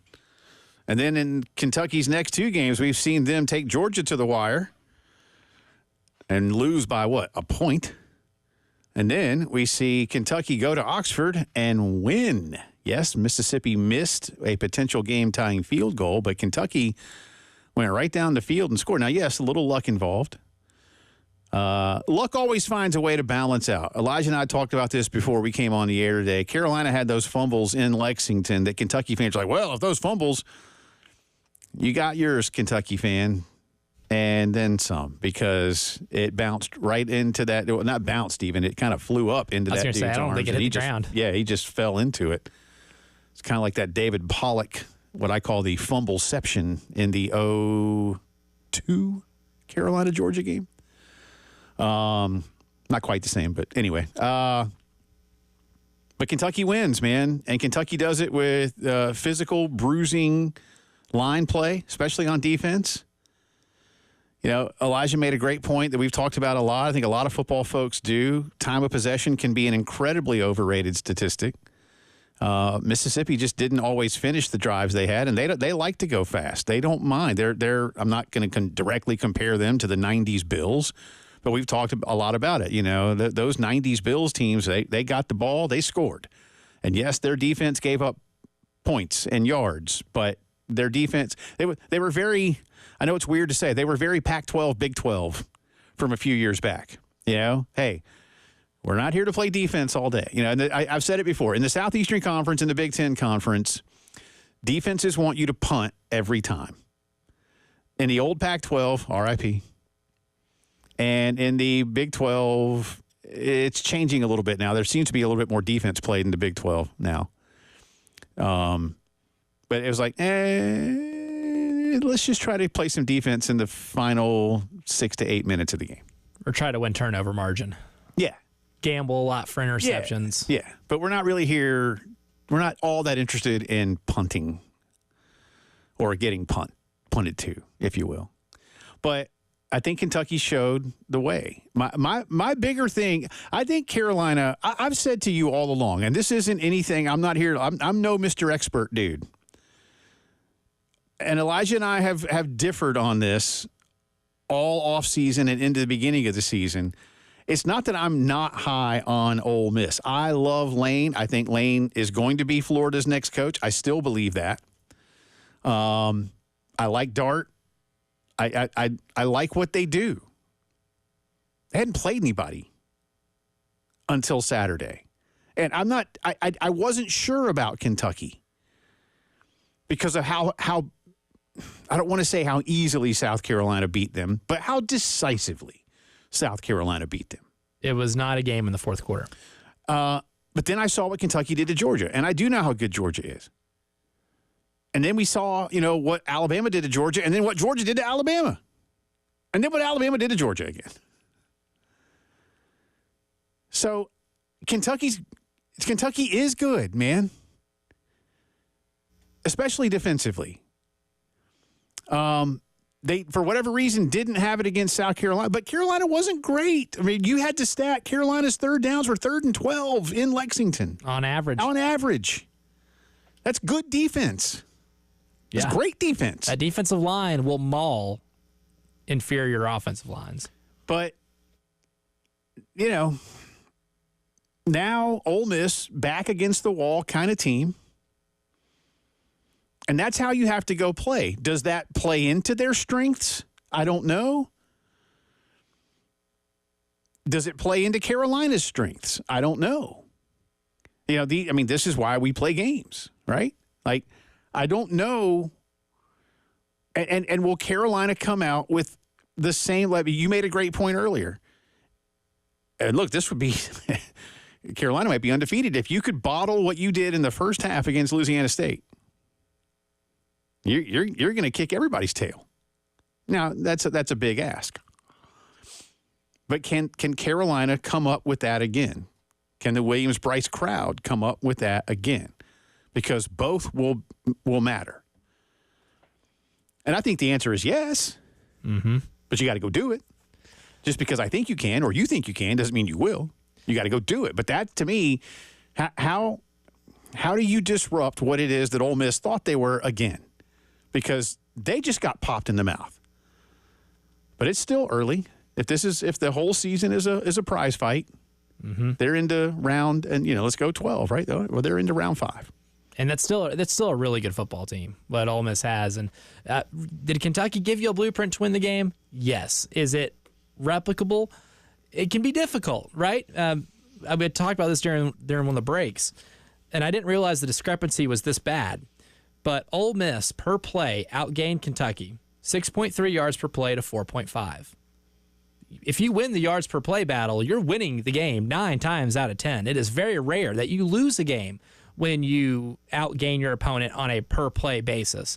Even more rare that you lose a game by outgaining your opponent on a per play basis by almost 2 full yards. That rarely happens. And if you look at it, it really boils down to Ole Miss being undisciplined in the secondary, where they, on the game-winning drive for Kentucky, before the fumble recovery in the end zone, there were 3 third downs that Kentucky, quote-unquote, converted because of 2 pass interferences and then 1 defensive holding in the end zone. Those extended the drive that ultimately led for Kentucky to be able to create their own luck in a way to get into the end zone and win that game. Turnover margin was massive in this game, too. There are a lot of factors that ultimately led to Kentucky winning, but Ole Miss, for the most part, was able to move the ball really, really well. Part of winning these football games against teams like Ole Miss, you got to get some breaks. Yeah. And that's going to be true on Saturday just as much as it was last Saturday between Kentucky and Ole Miss. Maybe create some of your own luck, too. Always, baby. However that might Always. work. Headlines of the day, including the new AP poll. There is a new number 1, if you don't already know that. Updates on what's going on with the Braves. More on the Gamecocks, too. It's the Postgame Show. And more, again, on my very good friends at Integrated Media. And, what's going on at Pro Swing up in Chapin. You can't always go hit the links, but you can always go to Pro Swing on Snapdragon Court right next to the world headquarters of Integrated Media. Over 200 courses with the Golf Zone simulator, which is amazing. I'm telling you, if I had somewhere in the house to put one of these things and maybe, how much it costs, I would do it. Which is why you got to go to Pro Swing instead. But it's awesome. Plus some craft beer favorites and so much more. Go check those guys out. But then when you're ready for all the things you want to watch, make sure you call 803-948-8327. Integrated Media comes to you, whether it's football. Holidays are not as far off as you think. Y'all, tomorrow's October. Right? I mean, Thanksgiving football, bowl season, playoffs, they're closer than you think. 803-948-8327 for any and all of your home theater needs. Call my good friends at Integrated Media.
From the WIS Traffic Studios, I'm Elijah Campbell. The few accidents to get to you that are causing some issues on the roadways. We do have some good news, though. That's that on 20 westbound, an accident near Fairfield Road and exit 70 has been cleared. So things are moving a little more smoothly through that area, but we still have 2 accidents that have been reported. One on Columbia College Drive at US 21 and US 321 near North Main Street, and another one on Kinley Road near Shady Lane. We also still have some, not accidents, maybe some debris on the roads here around the Midlands from the effects of Hurricane Helene over this past weekend. So please be safe and be mindful driving through those areas.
It is 5 o'clock news time on this Monday. Welcome back into the Postgame Show. Final hour with us alongside Elijah Campbell. I'm Jay Phillips. We start with, even though it's not the playoffs, it feels like the playoffs today. The Atlanta Braves and New York Mets in a doubleheader. These are games that were rained out Wednesday and Thursday in Atlanta because of Hurricane Helene.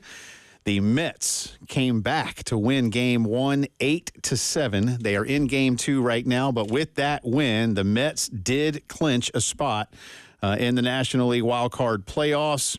The Braves must win Game 2 of this doubleheader to get their own postseason berth. If not, the Arizona Diamondbacks will be in. And the bigger news for Game 2 is that Atlanta's star pitcher Chris Sale, the guy expected at least to win the National League's Cy Young Award this season, was scratched because of back spasms. There are conflicting reports across Major League Baseball that suggest either this was something that happened yesterday and the Braves had an idea it could be there, or that it has actually been a problem for well over a week when the Braves were in Cincinnati and Chris Sale last pitched.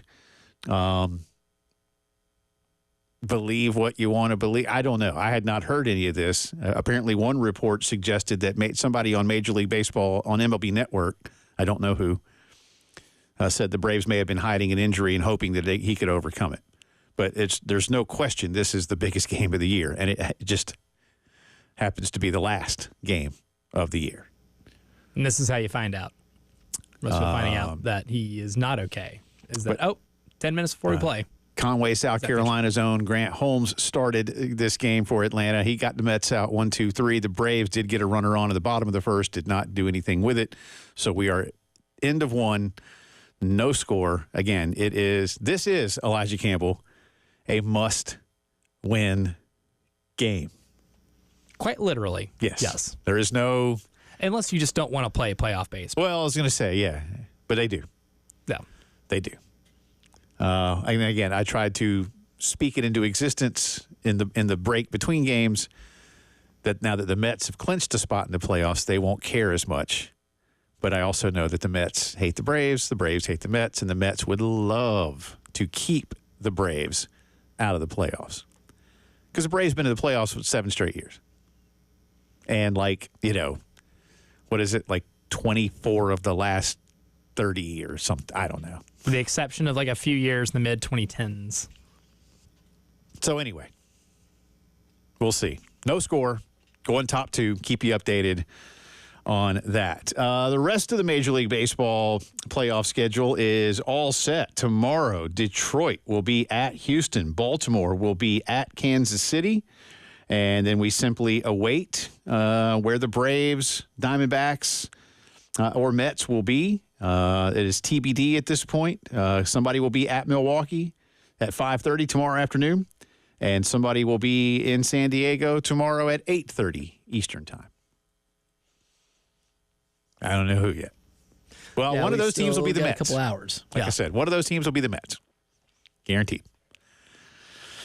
Why are they doing? Why?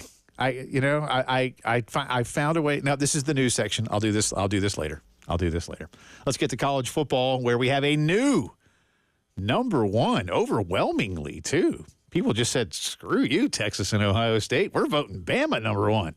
At least the writers did. The coaches moved Texas into the top spot, but we don't care about what the coaches think.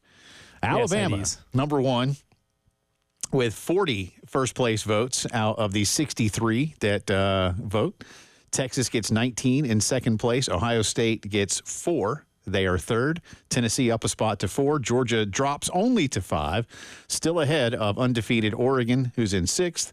Undefeated Penn State, Miami, Missouri are 7, 8, 9. Michigan is number 10. Southern California is 11th, followed by Ole Miss, who drops 6 spots. LSU up a spot. They're 12th. Notre Dame is, LSU, Ole Miss 12, LSU 13, my bad. Notre Dame 14, Clemson 15. Iowa State is 16th. BYU remains undefeated with a nice win the other day. They go to 5-0. Utah losing. They're 4-1. Oklahoma's 4-1. Utah dropped 8 spots. Yeah. But if Cam Rising's not playing, they can still play defense. They're a hard watch offensively. Yeah, but they can still play defense, but that's not enough. Oklahoma goes to Auburn and wins. They're 19th. Kansas State with a big win over Oklahoma State. They are 20th. Boise 21. Then it's Louisville. Indiana, who thumped Maryland. Ugh. They're good. Yeah, they are good, man. Indiana's good, man. Kurt Signetti's a really good football coach. And it makes you just wonder, like, all right, where's he going next, right? Yeah. Immediately made them good. Illinois is 24th, and a tie at 25 between A&M and, wait for it, UNLV. Still hanging around. Oh, they beat the brakes off of Fresno State. Yeah. Well, they were supposed to, right? But they didn't have quarterback aside. That's still a really good team, and the quarterback they have to fill in was a transfer from Campbell who set records. Right. So that kid could play too. South Carolina did still pick up votes in the poll, if you're wondering, Gamecock fans. Ooh, I have a good idea. Yes? You beat Ole Miss on Saturday, you're going to be in. I think so. They can't keep you out. I think so. There's a roadmap to getting into the top 25. Yeah. Just what it is. Boy, though, probably. I think you're right because of who you would beat. You beat a top 15 team at home, I think so. A team that was a national title contender to start the year. I think so. And you also have a win at Kentucky, which looks really good now. Yeah. If that's not a top 25 team resume, I don't know what the hell is. South Carolina is, if you want to look at it this way, 32nd based on votes received. But it is not more a standing as it is a ranking because Texas did get punished for winning. Yeah. Which I always morally opposed to. Yeah, I hear you. But I get it. The win against Georgia was massive. Yeah. So that's the win of the college football season. It is. Jalen Milroe, your Sepp Heisman winner. Without a doubt. Vaulted to the top of the last weekend of September. I think that that first half against Georgia might be the single greatest half of college football quarterbacking we will see this year.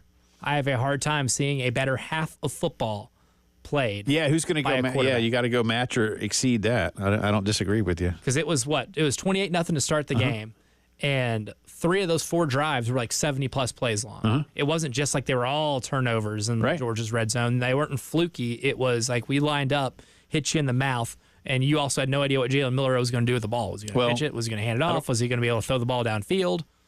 Yes. I mean, the answer is yes. He's going to do all of it on one play. The guy was unguardable. 491 total offense yards. It was 3 something through the air. well over 100 on the ground. Had a couple of long runs, too. He's the real deal, man. That pass that he threw in the first half to Jam Miller on that wheel route might have been the best pass I think I've seen in college football this year in terms of putting the ball right where it had to be with the degree of difficulty it was, because it wasn't like Miller was wide open. There's a defender pretty well, behind him. You had to put the ball in exactly one spot, and that's exactly where he put it at the perfect timing. That was an incredible, incredible throw. Again, he's the leading returning Heisman vote getter, and now may be the leader this year. But Travis Hunter at number 2, yeah, I would say. And it's weird with Ewers, who felt like he was on his way to it, and then Arch Manning is just, showing you that it's the system. The Manning system. It's the genetics. We'll see. But Colorado, that was a nice win for Colorado. I guess I don't know how good UCF is. They're 15.5-point underdogs. UCF was definitely way overrated going into that game. Yeah, I don't know how good they are. KJ Jefferson's kind of limited as a quarterback, despite being massive. By the way, one more bit of news that I saw today coming back around, Major League Baseball news, and I'm glad about this. This isn't a huge deal, y'all, but last year there were so many complaints about the All-Star Game uniforms, which were, dare I say, dreadful. Ugly. Major League Baseball announced today that starting with the All-Star Game in Atlanta next summer, they will be going back to a more traditional National League will be wearing home uniforms, and American League will be wearing road uniforms, the way they had done it for, ever. You mean the way God intended? Yes. Yes. Like the way they had done it almost quite how literally. How it should always be forever. in every All-Star game. Yeah. You can make more, the money you're going to miss out on selling jerseys, all dozens that you end up selling. But who's buying those? Especially when they're ugly. No. Yeah, those things were that was. Here's the thing. People with probably multiple college degrees and excellent business sense sat around tables at different points during a calendar year and said, "Hey, you know what we should do? Okay, that's a good idea. Let's see some mock-ups." And then they got some mock-ups. So here's the thing, right? What uniforms did you say no to? Or do you care that little about it? You just saw the first mock-up and said, yep, that's it. I mean, time for lunch. You feel like there's multiple options to be discussed at said meeting. My lunch is getting cold downstairs. Let's adjourn. That's it. Yep, those are our jerseys. No need to go back to the drawing board. Back to what, again, yes, was intended. And again, what they had done basically the whole time. The home league will wear home uniforms, and the road league will wear road uniforms. Of their own. Yes. And the world gets back on its axis just enough to have us go around again. It will be in Atlanta next year. And SEC Media Days will be in Atlanta next year. Will they coincide? I do not know. I'm almost thinking no. I don't know yet. I have no idea. It'd be the second straight year that it would coincide with the All-Star game. Be a lot easier to get up to Cobb County from downtown than it was to get from where we stayed in Dallas over to where the Rangers play. A little less sprawled out. Yeah, I mean, they're both big areas, but where they have, it's not, it's different. So we'll see. That's our integrated media headlines of the day. Come back on the other side. Again, we've thrown out a question, Gamecock fans. Did Kentucky show the blueprint on how to beat Mississippi? And can Carolina match what we believe the intensity level will be from Mississippi in order to win the game? Because now Ole Miss has their backs against the wall. Don't forget, after they go to Columbia this weekend, they go to Baton Rouge next weekend. It's not must win, but it's you better. And can Carolina match that and set themselves up for a big October? We'll get into that and more, plus the drive around the SEC still to come. You're listening to the Postgame Show.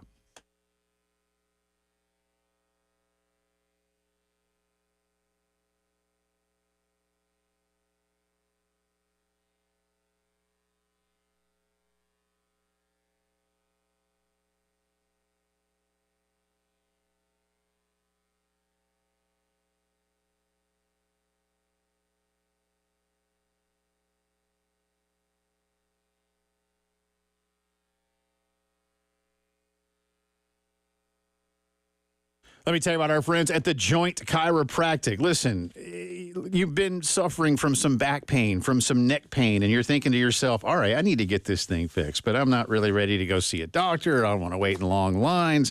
At The Joint, you don't have to worry about all of that. If you're bothered by back, neck, shoulder, or joint pain, get back in the game with no appointments and no needs to worry about insurance. An initial visit. If you've never been, this is a great opportunity for you to ask some questions with a consultation, get an exam, get an adjustment, and it's just $29. And again, no appointment is ever necessary. In and out quick. They're open Monday through Friday, 10 to 7, Saturdays, 10 until 4. Janet and Bob Keene have owned these local joint chiropractic centers for a long time, y'all. They're really involved, and they really just want you to feel better. Harbison, Forest Drive, Roberts Branch, out off Killian in Northeast, and Sunset Boulevard in Lexington. Convenient, affordable, and prevent reoccurring issues. Help you feel good. You don't have to feel bad to feel better at The Joint. Check them out, thejoint.com.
All right, welcome back in. Postgame Show continues on this Monday afternoon. Jay Phillips, Elijah Campbell with you.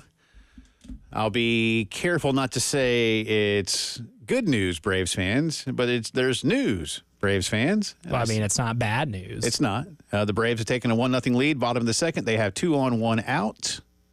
Orlando Arcia, I believe, is at the plate. Yes, Orlando is up, and he promptly is going to pop out to second base. Orlando has been not magic. Not good at the plate lately.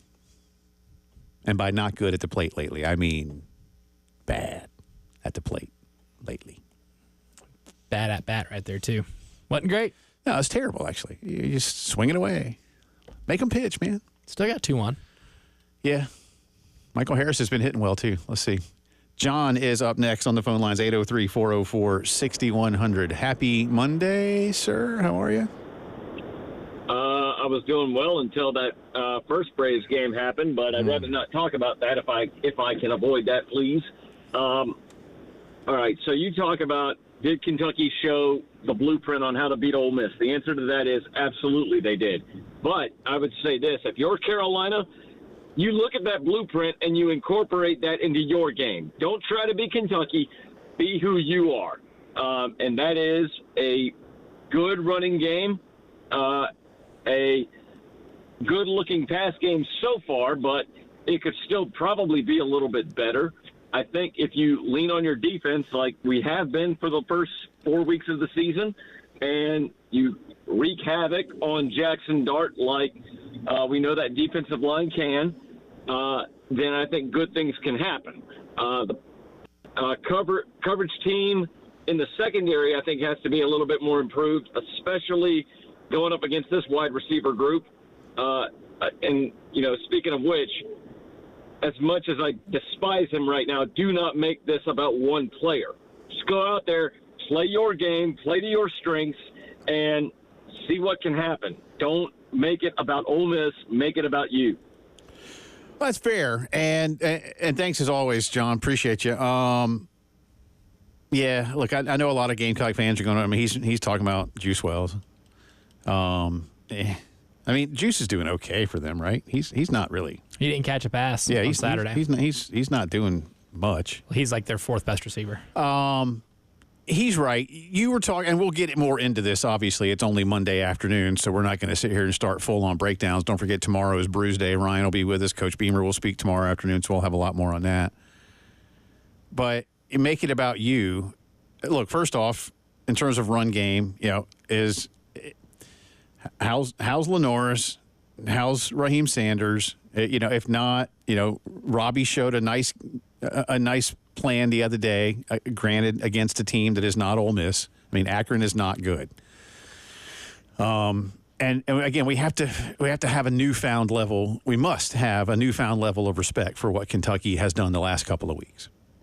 And so, again, can you find ways to do that yourself? But Elijah, you made a point earlier. Here's what I was leading to. South Carolina has definitely got some great guys on the edge, and they've got depth on the edge. We know who the top two are, but they've got guys that can come in and spell them. And Edmond had a good game against LSU. Yeah, that might be the best game I think anybody's seen from Gilbert Edmond. And you need to go, so you're going to need that. But I'm with you. I think Kentucky has a better interior line of the line than South Carolina does. But there again, Carolina has depth. Yes. So they too can roll guys through in the middle. Sanders, Hemingway are playing. TJ's been talked about as a first-round pick. Obviously Bookie Huntley has terrific experience. I could go on and on. You love the depth up front, and they can't stop. Mm-hmm. That's it. Now, and how I'll be interested to see again how Clayton disguises some of what he's going to want to do, and because Nussmeier made some terrific throws, but was definitely under pressure a lot, and he withstood that. But you also got to him. And again, however you want to look, I don't want to go back and rehash the LSU game from some of the things that Carolina fans don't like officiating wise. At this point, just accept them for what they are. And what I mean by that is you still forced the plays to happen. They didn't come back because of things like you being offside or, where you jump and got an early rush or something like that. It was things that you could have controlled once the play had happened, right? So you did force Garrett Nussmeier to make those mistakes. And you did have athletes then make big plays. You can do that. So you clean up your part with Jackson Dart and the crosshairs. And Jackson, Kentucky had him running around, man. Mm-hmm. Now, he made some good plays too. But, when it came down, they didn't look comfortable in the fourth quarter. No, at all. They first two drives of the quarter, they went 3 and out. You've got to find You got to find a way to make them stay uncomfortable, but a little bit differently. So, and you have to run the ball better than Kentucky did. Yes. I know it can seem like Kentucky, with the way they're able to move the ball, it wasn't necessarily all through the ground game. I mean, sack adjusted, they were only picking up a little over 3 yards a carry. Not a ton. And in terms of like rushing success and like the percentage of runs that got stuffed. So like, for instance, Stat Broadcast will consider any run that was stopped for no gain or a loss as a run that was quote unquote stuffed. Kentucky had 11 runs stuffed for either no gain or for a loss. That was 23% of their rushing attempts. So 1 out of every 4 rushing attempts almost was at the line of gain or line of scrimmage for no gain or for a loss. The reason that Kentucky was able to use the rushing attack to their advantage was they were opportunistic. So they only converted 4 third downs the entire game. They're 4 of 16 on third down conversions. 2 of those came on the ground in must-get situations. One of those was at the end of the game to help set up the game-winning touchdown drive. Granted, in that same drive, Ole Miss gave them a hand on 3 third downs by committing stupid penalties. They were all penalties. They were all DPI or holding in the end zone. There were a lot of really dumb penalties for Ole Miss that kept that drive afloat, but Kentucky helped themselves out because on 3rd and short, they were able to lean towards the run game and be able to get themselves out of some holes through different parts of that game, right? I think you're a better running attack than Kentucky is. That's the thing. I think you can run the ball better against Ole Miss. And here's the thing. Ole Miss does have a nasty defensive front, and Brock Vandagriff wasn't necessarily comfortable. I mean, both teams got pressure on the opposing quarterbacks. Your offensive line is going to have to play the game of the season because that defensive front against Ole Miss is better than the defensive front that you saw against LSU. Now, granted, you ran the ball well in the first half against LSU. You got to be able to continue drives throughout the entirety of the game. Right. Because I don't think you survive. If we want to compare those games, because that's really the closest comp that you have, or one of, you can't be 3rd and 12 each third down like you were against Kentucky, and you can't have a third quarter against LSU where you only run 6 of the 31 plays that were played in that quarter. You got to be able to sustain some drives, but I think you might be able to do so by being opportunistic on the ground game, because I think naturally you have better weapons in your backfield, whether it be Lenoris, Rocket, or even Robbie Ashford if he has to come in. I think you're going to see some Ashford, too. I think you got to have that as part of it. And, again, we find out a lot more on the health of those 2 main guys and Jerry Brown at receiver as well tomorrow from Shane. Again, nothing has to be official from him tomorrow. The first official report for this game in terms of availability comes out on Wednesday night. So a more clear indication then, perhaps. But Shane is typically pretty honest about those things in terms of how guys are healing up. But I feel like the last time we saw Rocket Sanders and Lenore Sellers in public,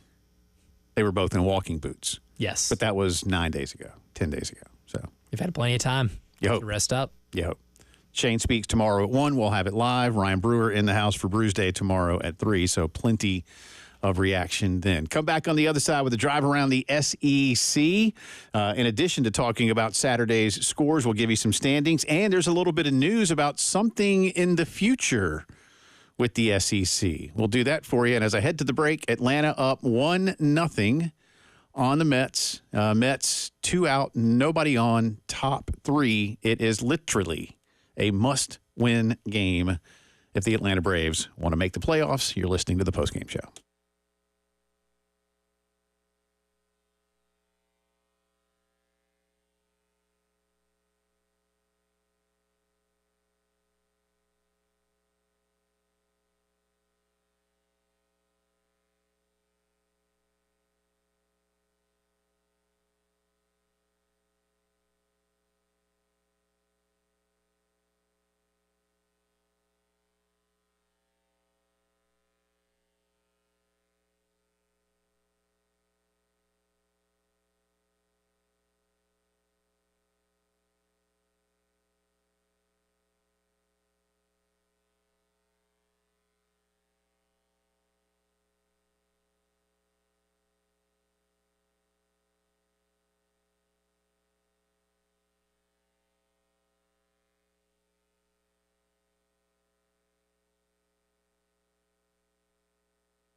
From the WIS Traffic Studios, I'm Elijah Campbell. The few accidents to get to, they're causing some issues on the roadways this afternoon. We'll go ahead and start with the ones here in Richland County. We have an accident on Huge East Street at Blossom Street, causing some mild traffic backup. Got another one on Mason Road at Main Street, and on US 321 at US 21 near North Main Street.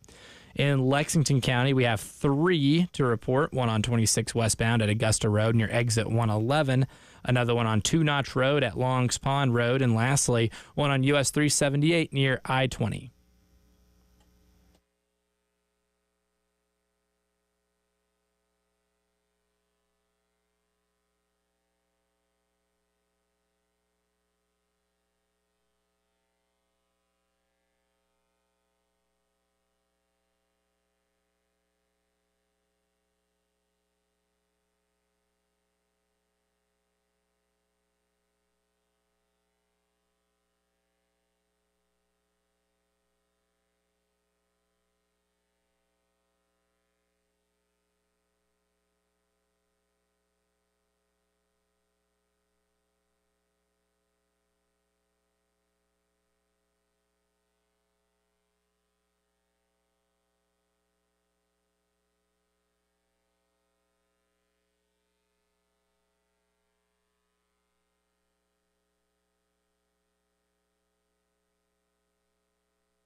It is Drive Around the SEC time on this Monday afternoon. Welcome back into the Postgame Show. Jay Phillips, Elijah Campbell with you. And while we're talking SEC football, since it's, in the heart of SEC country, I will let you know that the Braves continue to lead the Mets 1-0. And that might help those crossover Braves and Georgia fans feel a little bit better, but really probably not that much. Obviously, the game of the weekend was the Alabama-Georgia game, with Bama going up 28-0 in this game, losing the lead to Georgia, who scored 19 points in the fourth quarter, only to see Alabama down a point, score late. My goodness. That kid is a monster. Ryan Williams is only 17. I say he can't even vote. He won't be old enough to vote until late February, I believe. I think he turns 18 sometime next year. But he's already one of the best wide receivers in college football. Yeah.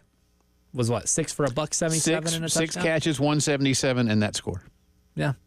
And the move he made to juke, I think it was Malachi Starks out of his shoes early in the game, was absurd. And then the move, once he catches that pass for the game-winning touchdown, to have the wherewithal to make that move, make 2 Georgia defenders run into each other, and then outrun the other safety into the end zone, was remarkable. Georgia had 25 first downs. Bama had 21. Total yards, 519 for Georgia, including 439 through the air. There, to me, is maybe the big difference. Bama, 547, 374 through the air, but $173 on the ground. Georgia didn't run the football effectively. Well, they stopped running the football. Well, the second they half actually had to. Had to. Yeah, but they got down 28-0. But when they can set some things up, they did run the ball 26 times. I guess that's my point on effectiveness. 26 carries for 80 total yards. Yes, a couple of sack yards on there, but just 3.1 per. Yeah. Whereas Bama was getting 5.5 per. Yeah. And Trevor Etienne himself ran for over 4.5 per carry when he actually got to run the ball. But that's the thing. When you turn the ball over in your own territory, on an interception that I will say, Carson Beck was horrific in the first half. Yeah. That one interception in Alabama, or in their own territory, not on him. Watching that one today, if you watch, he makes like a check at the line of scrimmage. He sees Alabama's about to bring 8. So he tries to check into a screen, and when you watch him snap the ball, the Georgia offensive line's running out to the left side like it is a wide receiver screen. The other wide receiver blocks like it's going to be a wide receiver screen. So all Arian Smith had to do was stand there and catch the screen pass. But once the play snaps, he runs to the middle of the field. The pass goes where he is clearly not, and this corner that was, standing right there guarding him got a gift. and then Alabama turned that into a touchdown, make it 21-0. I don't know how this season's going to end for Georgia. I know they are still loaded with talent, and while the defense did not – listen, neither defense played very well the other day, if you think about it. It did – I mean, Bama's early, Georgia's late. Bama forced more turnovers, and ultimately that made a huge difference. But if it doesn't go the way Georgia wants it to go, and let's be honest, Georgia has now gotten to a point where there is only one real goal that they're looking for. It's going to be because Beck is very, very, very talented. But I don't know that the Georgia receiving core this year is just, you lose a couple of guys to some stupid off-field stuff, and maybe it's just look, some years you just don't have it. And it might be, I mean, it seems like Georgia either loses guys for stupid stuff or injury. Delp is not developing the way we thought he was going to, which is odd to me because I thought it was there for him. I didn't necessarily think he was going to be an exact replacement for Bowers, but I have been expecting more from Delp. And I got to think, Elijah, it's getting to a point where the reason we're not seeing as much from Delp is because they are not incorporating him into it. Not a matter of him being shut down or it just not clicking. Lawson Lucky has been a more reliable tight end for them, in all honesty. Yeah, so anyway, as we said, Bama goes to number 1. Georgia drops to number 4. So not a terrible loss for Georgia. But now, again, you've got road games in Austin, in Oxford. Tennessee's coming to you. They have a really tough slate, man. Yeah. It might be, listen, sometimes, right? Sometimes you just don't get it done. Doesn't mean you're not good. It just might be one of those years for Georgia. I'm not ready to say, oh, Georgia's done. I'm not here to do that either. They're flawed. Like offensively, they definitely are flawed. And yes, they made that comeback at the end of the game when Alabama quit sending 5 or 6 each time. I thought Alabama could have sent more pressure in the second half instead of giving Carson Beck more time to throw, because there was clearly a point in that game in the second half, especially when it's 33-15, where Alabama's no longer blitzing extra guys. They're now no longer sending 5 or 6 to rush the passer, and Georgia just goes into max protect, and they're able to just chunk yard their way down the field. Or in one instance, Keon Sabb bites on a Carson Beck pump fake to the point where they can get somebody behind the defense, and that's how they end up taking that first lead. But that Georgia's a lot more flawed. And yes, they made that comeback towards the end, and it was a remarkable comeback. But, I mean, Carson Beck did have to throw the ball 50 times, completed only 27, and the numbers, when you divvy it up of when he was pressured, wasn't very good. He was not very good whenever Alabama was able to get a lot of heat on him. Not a lot of quarterbacks are, but at the same time, like your Carson Beck, your standard is different than it is for a lot of quarterbacks. He didn't play well enough when being pressured, because that's what you knew that was what Alabama was going to do. Coming into that game, the downfield passing threat, or lack thereof, is a really big issue. And the only reason it came out late was because I think Alabama took their foot off the gas defensively with just what their philosophy was. And yeah, Arian Smith played a pretty solid game. I mean, 6 for 132 and a touchdown's really good. But it wasn't good enough later on because of some of the mistakes that he made, which is what forced that interception. Which gave Alabama a pretty good cushion. I don't know. I just think with Georgia's offense, it looked more flawed in the passing game when the game was still up for grabs early than it has at any point during the season. Yeah, I think stuff against Kentucky. I just think it's if you want, it's their weak spot, and I don't know 4 games in. Sorry, how much they really are going to be able to do about it. A little something, perhaps. And I know a lot of Georgia fans don't like Mike Bobo's play calling, and they think sometimes he's too conservative. I don't know what Kirby's thinking about those things, what those meetings are like. I have no idea. Bobo's had a lot of success, but I get it. There are times when he seems to revert to caution. But it may be this time around that he just knows he doesn't have the weapons and he's got to figure out different ways. I don't know. We'll see. Again, they're 3-1. They lost in Tuscaloosa to what we know is a very good team. Again, to go back to the old saying, reports of Alabama's demise have been greatly exaggerated. I still never really – that was one of the things this summer too. I'm like, okay, I get it. I get it. And, yes, it's a gigantic deal that they have a new coach. But you still have – so much talent, and the new coach does one thing everywhere he goes: wins games. So we'll see. Alabama, the new number 1 team in the country.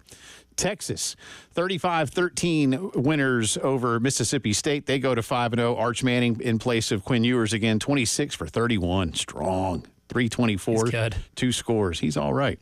Again, we talked a lot about Kentucky today, 20-17. Ole Miss missing the game-tying field goal at the end of the ball game.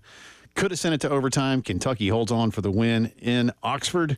Other conference games, Oklahoma 27-21 winners over Auburn, and A&M beats Arkansas at Jerry World 21-17. A&M goes to 4-1 on the year. Oklahoma's also 4-1. That drops Auburn, by the way, to 0-2 in conference play. 2-3 overall. Yeah, they're not very good. LSU did beat South Alabama, who had been scoring some points, and they did not score against LSU very much, 10 points only. Yeah, that's a big win for the LSU defense, especially a week after losing Harold Perkins. But crazy thing about Auburn, too, if we did to think about it, just to review, Peyton Thorne didn't do a good job of not turning the ball over again. He threw a pick six. That was ultimately the costly score. And Auburn has lost 3 games this year. All of those have been at home. Ooh, that's true. They have 3 home losses before we got into October. Yeah, because Cal and Arkansas. Oof. Cal, Arkansas, and then Oklahoma, which is a more excusable loss. But look, Auburn, the report, and we were talking about the reports of Alabama's demise being greatly exaggerated. Yes. The reports of Auburn's emergence is greatly exaggerated because I do not care if you have all these great receivers that you're able to bring in. If you can't get them the damn football, they're not going to do much with it. And if you keep giving the other team the football like it's a Secret Santa gift every year, then you're not going to win many football games. I don't care where you're playing. On the plains, on the road, on Mars, you're not going to win many games. How much? And they were that offense is just atrocious at times when it comes to taking care of the rock. Nico Iamaleava's deal is reportedly an $8 million package, yes? Reportedly, yes. I can see Auburn being willing in the portal to pay somebody close to 3. The hell, why didn't they do it this year? Well, because I don't know if they thought they needed to, but now they realize they do. I don't know who that person is, and I'm not predicting they will. Because they spent money. Yeah. They just not on the most important position, and it's not like Peyton Thorne is, a freshman. You know what he is. Yeah. You had a sample size of him at Michigan State. Yeah. You had a sample size last year where he wasn't very good. Yeah. And they straight up were like, well, I got this. Hugh says, oh, no, I know a guy. Me. I'll fix him. Yeah. Let's see what Auburn and the yellow. Has there been a quarterback at Ole Miss when Hugh Freeze was even there that got better as the season went along? Because they had beat those 2 wins against Alabama in his tenure were very early in the season, and then they crashed and burned at the end of the season. That's the MO. Like, yes, they'll have Bo Wallace or Chad Kelly have a great game against Alabama. Those 2 didn't get a lick better the rest of their college experience. I was never a Chad Kelly guy anyway. He never impressed me the way I think people wanted it to. We'll see. That's the drive around the SEC. Sort of. Come back on the other side. It may not be the alliance, but there is a partnership brewing. We'll discuss it as we continue with the drive around the SEC. Coming up.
All right, welcome back in. Postgame Show continues here. Final few minutes, actually.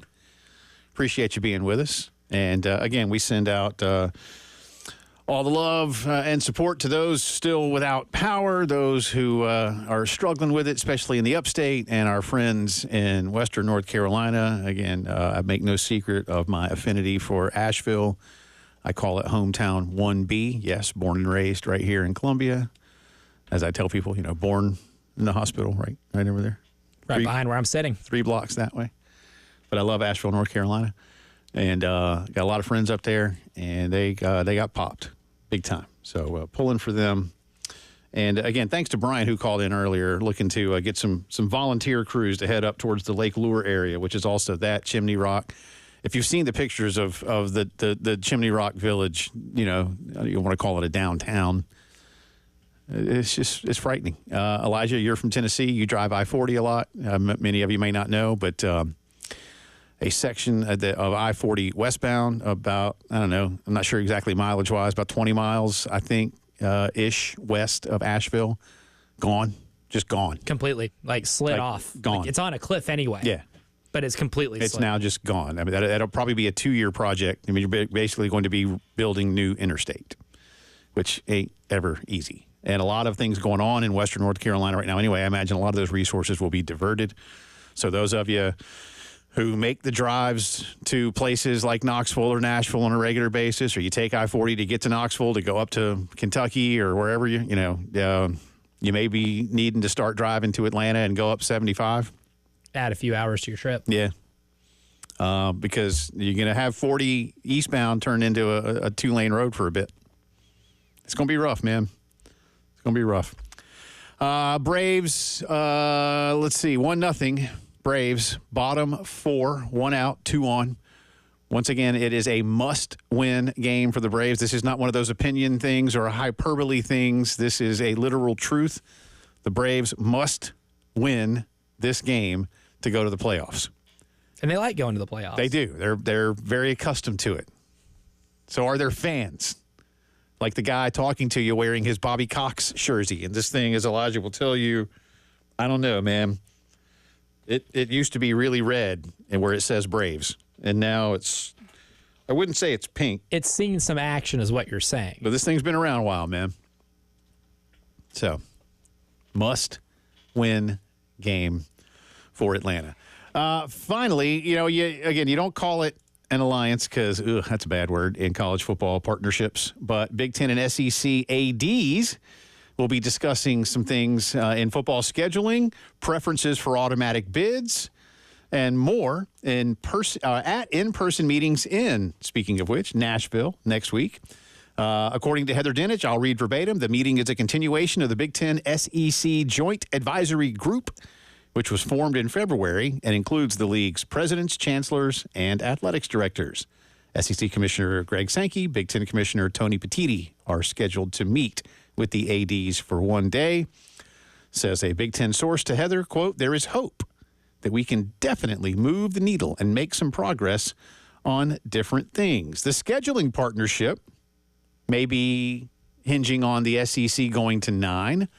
I don't see the SEC being willing to add a conference game, add a Big Ten challenge, and then still have some of its schools that have big-time, inter-conference rivalries continue that. That would basically leave schools like Carolina and Florida and Georgia with just one open window. And at that point... Good. Well, at that point, listen, Florida is going to play... some high school, and Carolina is going to play like LR. Draw an FCS opponent out of a hat, and that's going to be who you play. Georgia is going to play their scout team. Actually, Georgia doesn't want to play their scout team. No, because you could still lose to your scout team. There are very few teams in the I'm country kidding. that would still lose. They wouldn't necessarily do that. I would love an SEC Big Ten challenge in football. And who wouldn't? You might as well. I mean, Look, all that we have hit on it ad nauseum, you need to make money because your expenditures are about to go up because of house, because of the future of revenue sharing. And if you want to maintain status quo and beyond and continue to make money, you need things like this, whether it be advertisements or anything else. Like Alabama at Wisconsin, I guarantee you Madison, Wisconsin made a lot of money as a town and as a school. Like there was money to be made. A lot of people watch that game. You can get a lot of that everywhere else. You could expand that wealth. And if you want to do what both teams want to do, and that's put 4 teams in the playoff each, that's a resume expander for all of your teams in your conference. I'd like to see it, but here's the thing. And I'm dead serious when I ask this question. I know it's kind of late in the show here, so this is more something to think about. Maybe we'll talk about it tomorrow or when these meetings happen next week. Would you rather, SEC fan, I'm talking to you, would you rather see a 9th conference game or a Big Ten challenge? Yes. Well, I'd like both, but if you held finger guns to my head and made me choose one, 9th conference game. Yeah. Just to more accurately crown a champion. But I'm still very mad that these conferences are too big now. I don't think you're going to adequately provide your conference with the fairest of championship games. And I will go ahead and punt on the cool interconference idea for making the former happen. If Florida, Carolina, Kentucky, and Georgia didn't have, big-time rivals in the ACC, that might make it more palatable. But they do. We'll see. Good stuff today, y'all. Appreciate you. Do it again tomorrow with Ryan Brewer. But before we go anywhere else, one final word from our good friend Ben Cato and his team at Cato's Power Equipment. Listen, whether it's great products on steel, you got the Gravely zero-turn mower special going on right now. Listen, I know, and I'm not kidding when I say this. We've talked a lot about some great deals from steel chainsaws and backpack blowers and things like that. And you never know when these things are going to hit. It's not that – listen, I know Ben Cato very well. Yes, he wants to sell you products because that's how he makes a living, from the guys and folks that make these things in factories all the way up to Ben who sells them to you. But he also wants to make sure that your life is a whole lot easier. And, when you have storms like this, having the chainsaw, having the blower, having those power tools to help you and your neighbors and friends makes a really big difference. There really is a lot more to it than just selling you a product. And I assure you, that's why the Cato family has been in business as long as they have. Check them out, 4012 West Beltline Boulevard, Cato's Power Equipment.